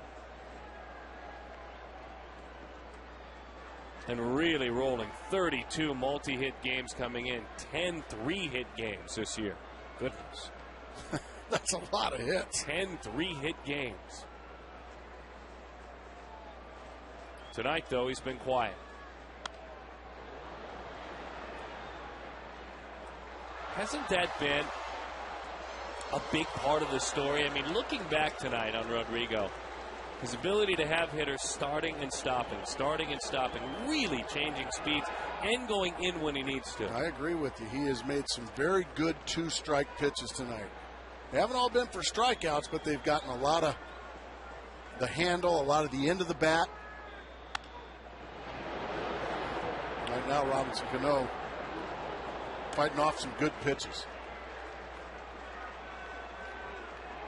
I mean, he is not going to get you to swing and miss much anyway. Most of his strikeouts are looking. He is twice league average in that category. He gets a swing and miss of all his strikes a little bit over 5% of the time. He gets them either looking or fouled off. The 1-2. Hit base, hit into left field.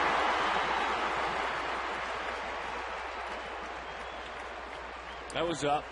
Yeah, he threw it where he wanted to throw it. When you're coming into the game hitting 367, well, you don't necessarily just have to hit strikes. You can hit those too. That is beautiful hitting there by Cano. That reminded me of Tony Gwynn right there. Tony Gwynn could take a pitch up and let it travel like that and just swat it out to left field, something like that. What a huge compliment you just gave him. And he is not only a great hitter now, but he's going to be for years. 97 pitches for the right-hander.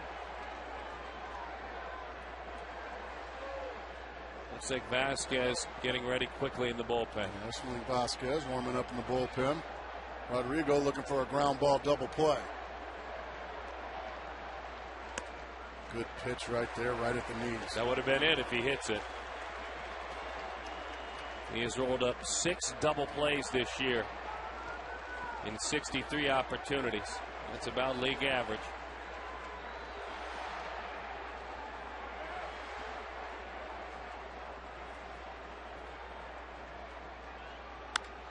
Posada leaping and making the play is Parra.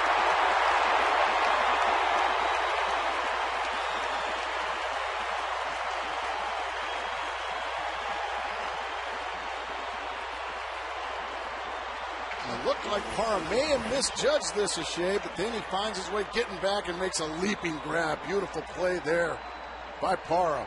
Look at the eyes staying right on the baseball until he makes the play.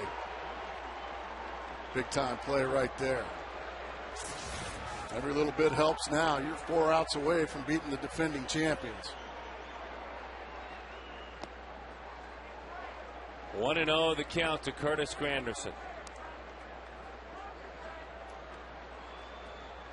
Last year, this veteran, 3 times an opening day starting pitcher in the American League East for Baltimore, was working in AAA in the Phillies organization.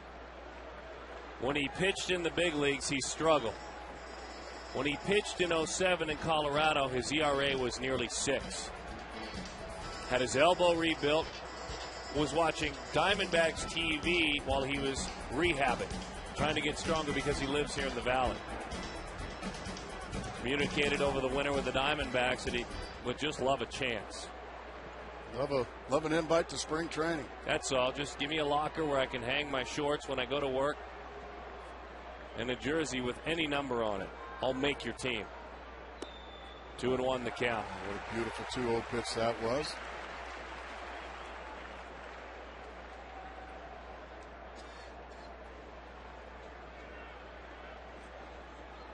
Rodrigo trying to get through and try to get his team through one of the gutsiest outings I've seen this year by a Diamondback pitcher.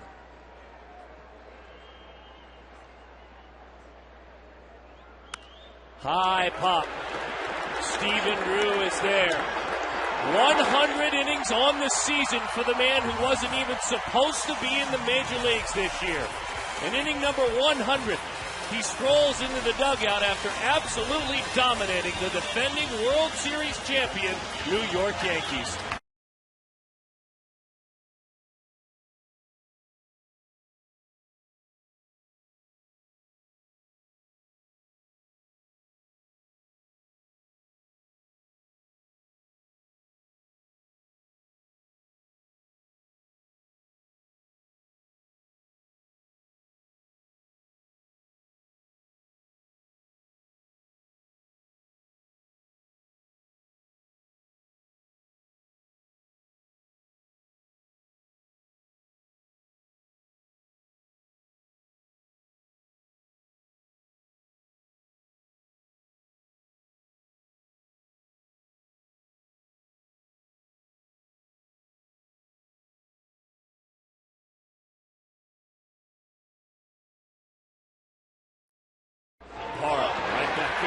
Cerrado. He can hit some pretty line drives.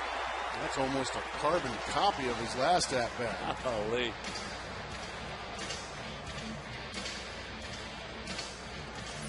We saw him set up, go down. He didn't even bother setting up Chan Ho Park. He just rifled the first pitch he saw right past Derek Jeter. Diamondbacks once again an opportunity to add on. Rusty Ryle going to come on and hit for Rodrigo Lopez, who was brilliant tonight, Darren Sutton. It was an honor to call his game, to see him work, to track back to spring training when we first started speaking with him about his hopes for this year.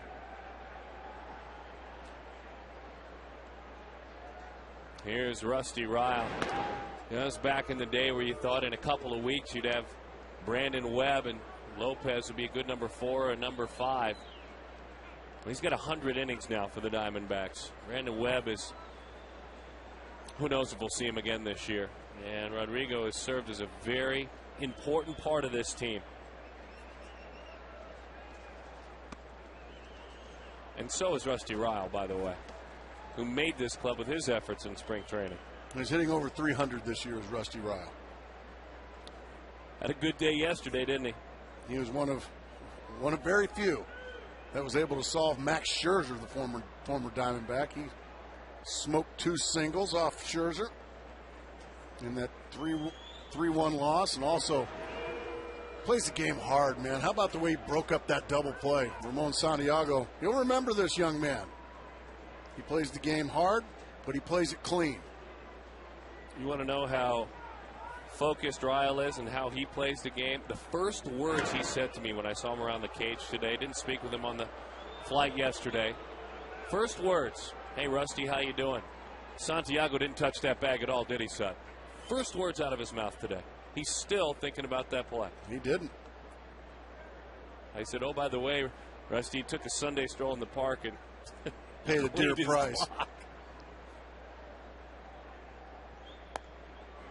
That one is high.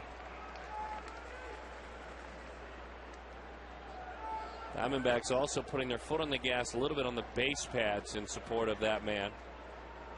15 stolen bases since mid-June. June the 5th, Tampa Bay and Florida, the only teams with more. Diamondbacks starting to run. When you look at what San Diego has done this year, it's been their bullpen and their base running. That's why they are where they are. Good to see the Diamondbacks starting to run.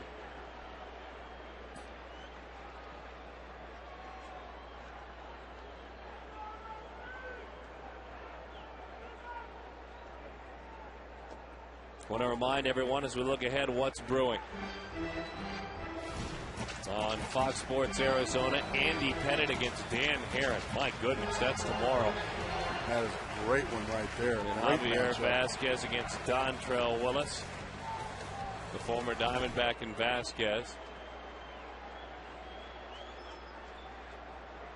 Dan Herron, even as great as he is, he could learn a lot from what he saw from Rodrigo Lopez tonight.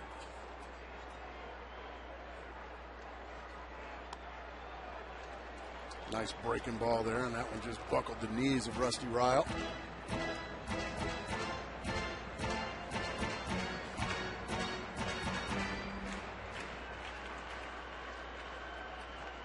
Packed house tonight.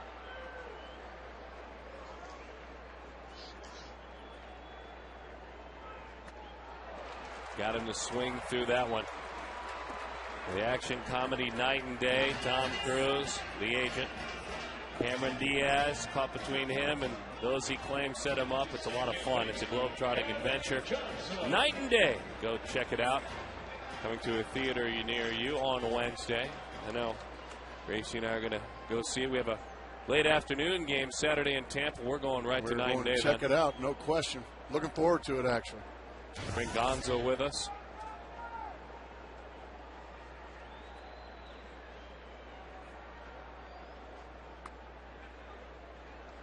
Oh, and 1 the count.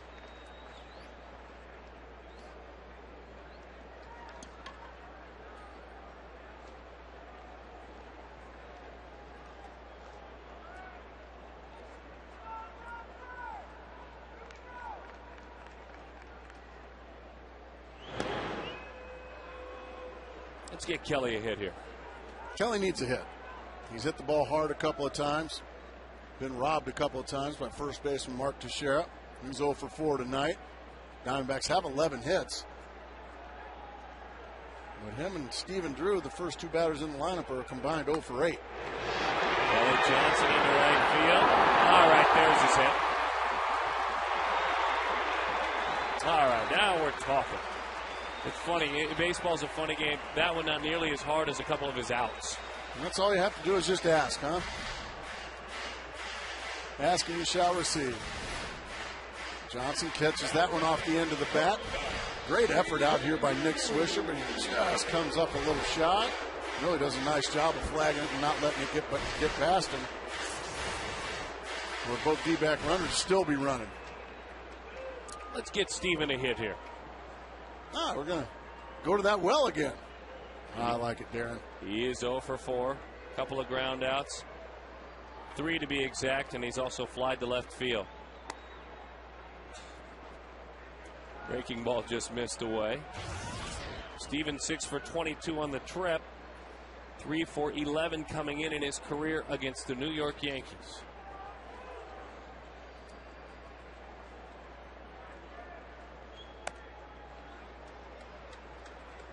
Remember the last time these two teams met up back in 07, the Yankees swept the Diamondbacks.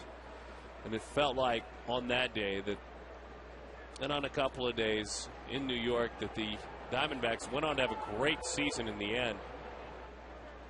That they were overwhelmed by what they were seeing. It looked like Steven was ready to maybe get Derek's autograph. If you remember, Steven, he just had so much difficulty defensively. Couldn't make a play. Just jitters. Bronx jitters is what we call them. Fouled that one off. The Bronx, I also remember that he got on the wrong train to the Bronx. Oh, yeah, that was that series. Oh. You didn't get on the 4. Memories. And you had a long walk. 1-2 the count. Nothing big league about that day. 2-2. To Stephen Drew. Had to hoof it about 6 miles. I know your wallet was a lot lighter because I had hit you up for a couple of big steak dinners in Manhattan on that trip. New York prices. Oh, man. Ooh, change of pace. Well, July 2nd, 3rd, and 4th is All-American Weekend at Chase Field, presented by Arizona Milk Producers. Enjoy the D-backs Dodger series, including huge post-game fireworks. Spectacular on Saturday, July 3rd, courtesy of Gila River Casinos. The best part? You can sit in air-conditioned Chase Field until the game ends. Then stay in your seat as the roof opens for the fireworks show in the Valley. Call 602-462-4794. Visit dbacks.com. Now an opportunity to see just how good or bad that elbow is of Justin Upton's. He's got it with that sleeve on it already, doesn't he? Upton, it looks like he has it protected. And one of those compression sleeves it's a very tight sleeve to keep that elbow from swelling. It's like that material of a wetsuit, correct? Mm-hmm. But even much tighter, yeah, to keep that elbow, keep that golf ball at a golf ball and not become a softball. And then right in the ice pack or ice bucket after the game. Oh, trust me, right now if you just touch his elbow, he'll go through the roof. I don't think I will. No. I love the fact that he stayed in the game. A lot of guys would have taken that left turn. I've had my good day today. Homered, singled, scored 3 runs. I'll just take it on home. Nope. He wants to see this one out. How about this?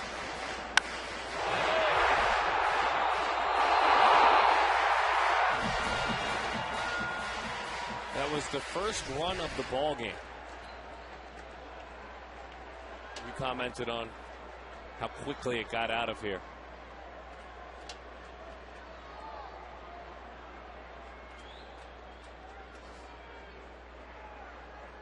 Outside. 1 ball and 2 strikes to count. The Yankees 3 runs, 8 hits, and no errors. They've stranded 7. The Diamondbacks 7 runs, 12 hits, and no errors. They've stranded 6. All sorts of different pictures being taken of this game as that one is away. 2-2 the count. The men in the visiting dugout a little bit more used to it. There was a time where in that home dugout, when you played especially, you were more used to that kind of constant postseason-like coverage. I think it's great for the home team to have all this around right now. I agree. Missed with a changeup badly. It's 3-2. The runners will get a head start here. Love to see a couple more added on here, Darren Sutton.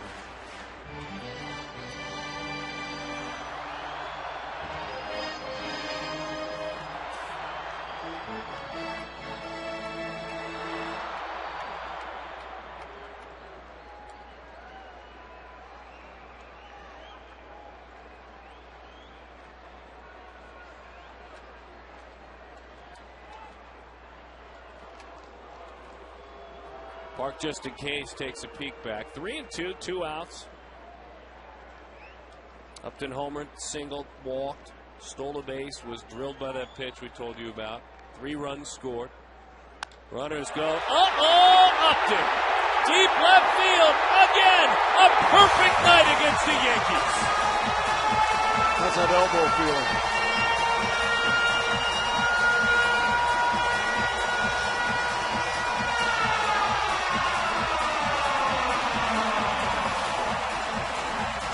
The Diamondbacks 10, the Yankees 3. Upton's 13th home run of the year. He has scored 4 runs and driven in 4 tonight. 3-2, hang a slider. Justin kills it. He knows it. Chan-Ho Park knows it. It's just a matter of how far, way out of here.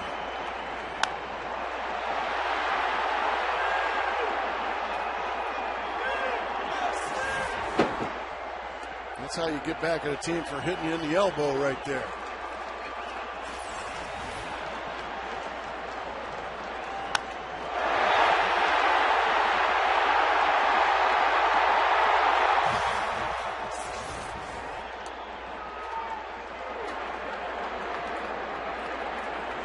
That's sending a lot of Yankee fans to the exits.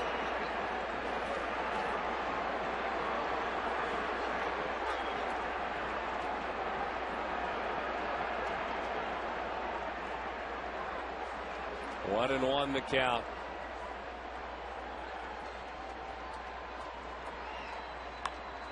Miggy pops it up to Shara. Cano. If you have any idea how to figure out this team, we would love your feedback. You see, on a woeful road trip, the Diamondbacks hit 4 home runs the entire road trip.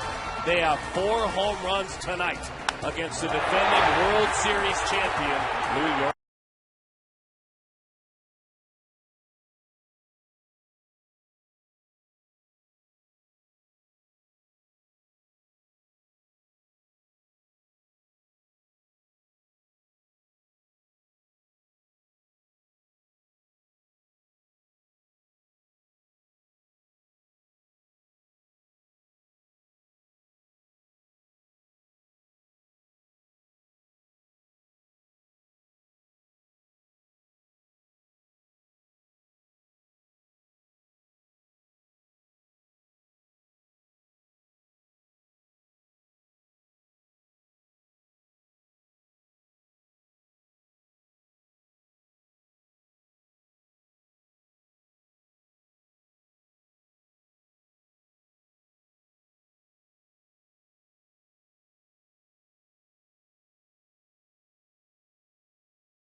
He got every big out he needed to get, Darren. There was plenty of guys on base. And when he needed to make the big pitch, he made the big pitch. He got solid defense behind him. And that man deserves some run support. He got it tonight. He was excellent. So the Diamondbacks, interesting what they have accomplished tonight. You know, you talk about painful runs and final blows, midsection blows. 2-out RBIs. Carlos Rosa, I have a good story about him in a moment. But first, 10 runs, all with 2 outs. It has only happened one other time this season in all Major League games played. It was June 11th. The Angels did it to the Dodgers. They scored all 10 of their runs, all of them, and you have to score all of them with 2 outs. So good for the Diamondbacks. And those are killers. The killer blows. Carlos Rosa, he kind of felt like a killer got to him when he came into the locker room today. You see, with all the jockeying of the roster of late and guys going down, guys being traded like Connor Jackson, they kind of reassigned a handful of lockers today. Okay. And there's a wall, and you know well, when you walk into that Diamondbacks locker room, folks, it's kind of a breezeway kind of a area of lockers where a lot of the babies and the rookies go when they first get here. And it's where all the media walks through to head to the field. Well, that's where Rosa and about 3 or 4 of his teammates were lockered up. Well, he didn't know. He didn't know that anything had been changed. He came in, took a left, looked along that wall, and his locker wasn't there anymore. And he thought he wasn't here anymore. I'm gone. He really, really was scared. Finally, a couple of the folks down below got a hold of him, tapped him on the shoulder, and turned him and spun him to his right, and he felt much better. But I asked him today, and his English he's still working on. He just tapped that heart. He said, my heart. I didn't know if I was in the big leagues anymore. 2-2. These are the days, unfortunately, around this club. Well, yeah, I would imagine there's a lot of guys that aren't too comfortable, hoping every day they come to the locker room that their locker's still there, or maybe just been moved. Better hurry. Out to Reynolds. He's 4 for 4. Well, I'm going to go ahead and jump on this before you do. I let everyone know that Brett Gardner is officially my guy. Well, of course he is. Of course he is. Mark Reynolds tries the bare hand, can't make the play, and yeah, Brett Gardner, my partner, being the front runner he is, go ahead and just claimed him as his guy. Francisco Cervelli, who does work behind the plate for these Yankees, will pinch hit. He just gets so used to those pinstripers, those gray uniforms, bombing and blasting the bleachers. That pitch is in, 1-0. That's a true speed player, Gracie. I mean, a true speed player out there at first. And you don't bat him at leadoff because of the man who's in the on-deck circle. Yeah, his name's Jeter, one of the best leadoff men of all time. But any other team in baseball, this guy is a great leadoff man, Gardner. He goes ahead and moves up. Of course, since they weren't holding him, no stolen base. So he gets punished because the Diamondbacks weren't holding him. And no stolen base. Dumb rule. 2-1 to count. So if a pitcher throws a bad 0-2 pitch and it's right down the middle, no home run if it goes out. Yeah, exactly. Pitching indifference. I like that. Pitcher's indifference. 2-2 the count. It's a nice experience for this right-hander, no matter the score, to get 3 outs in this game.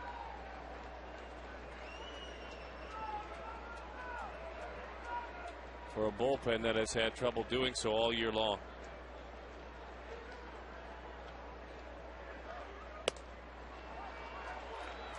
Four home runs for Arizona in the ball game, 86 on the year.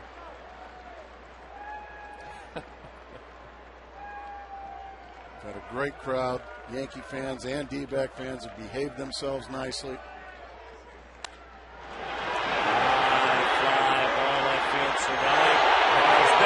got room. Gardner tags, heads to third. He's in there.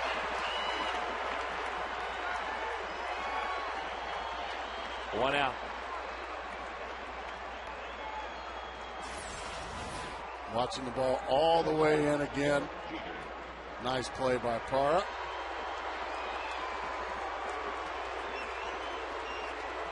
Right there by the wall. Doggone it, I thought that might have been a home run.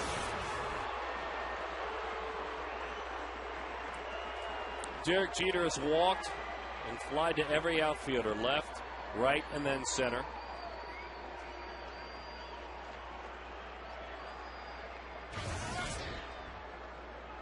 Four-time Gold Glover, 10-time All-Star. And seeking his 40th run batted in, as we mentioned earlier, the 39 leads all leadoff hitters. He's going to have to get hot to become the second leadoff hitter who has batted leadoff to drive in 100 runs. Ricky did that? Ricky Henderson?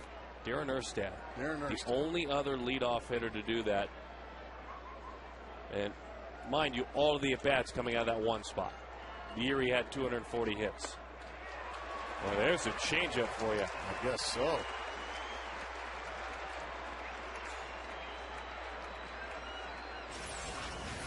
Watch how much this ball moves in on Jeter. Just tied him right up.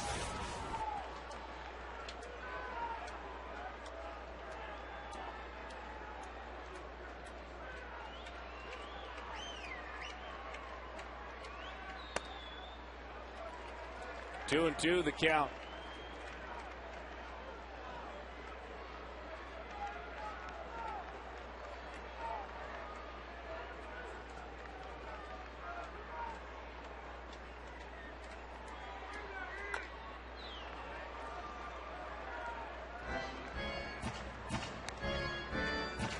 See Jeter talking to himself. He's still up there battling. It's 10-3. He's still up there battling. He's not giving this at bat away. He's not up there just trying to hit it in the seats and collect his own numbers. Battling, trying by hook or by crook to get on base somehow.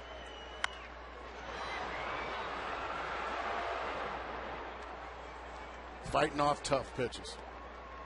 Talking to himself. Come on, man. What are you doing? Come on. It's a ball player right there.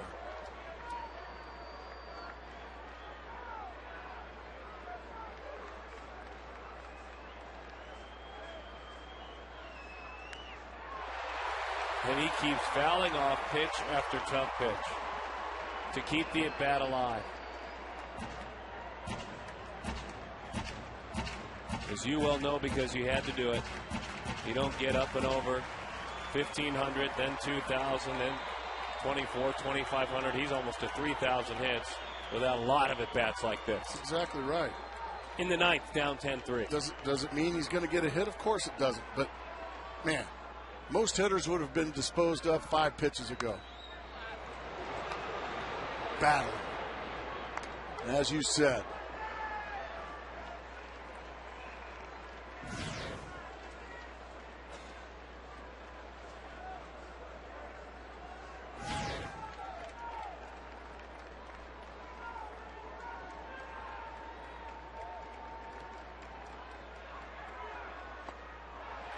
Look at that take on a changeup in. Could have easily been called strike 3. But that is Derek Jeter, and that ball's clearly inside.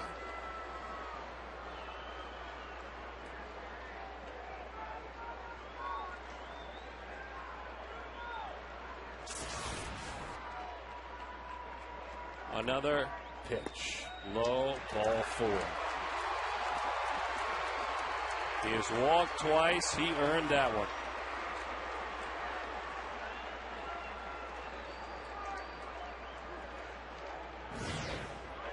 And so now, Nick Swisher.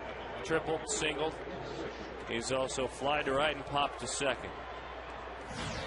Well, even if you bring this game home,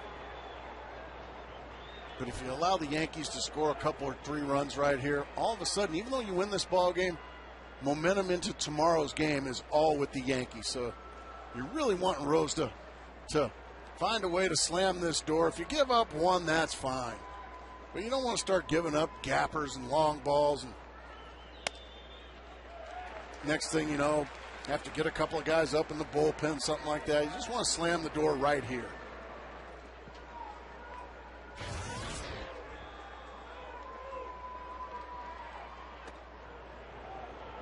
One and one to count.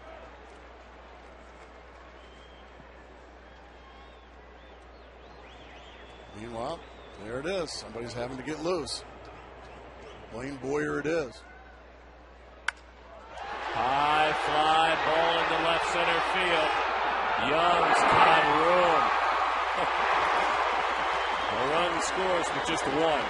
Just that all day. You bet. Swisher, his second RBI of the night, 44 in the year.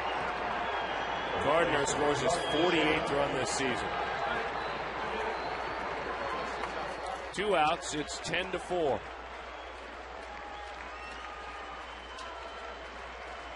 Now Diamondback fans, I would imagine, going to get on their feet.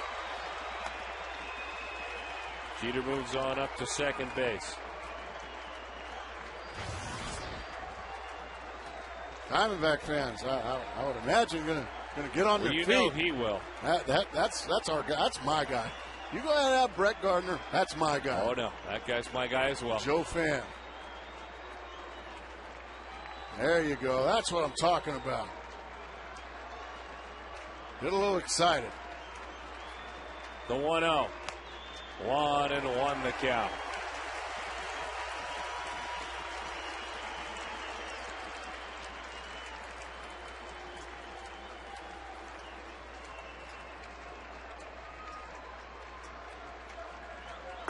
Yes. Outside corner, 1-2.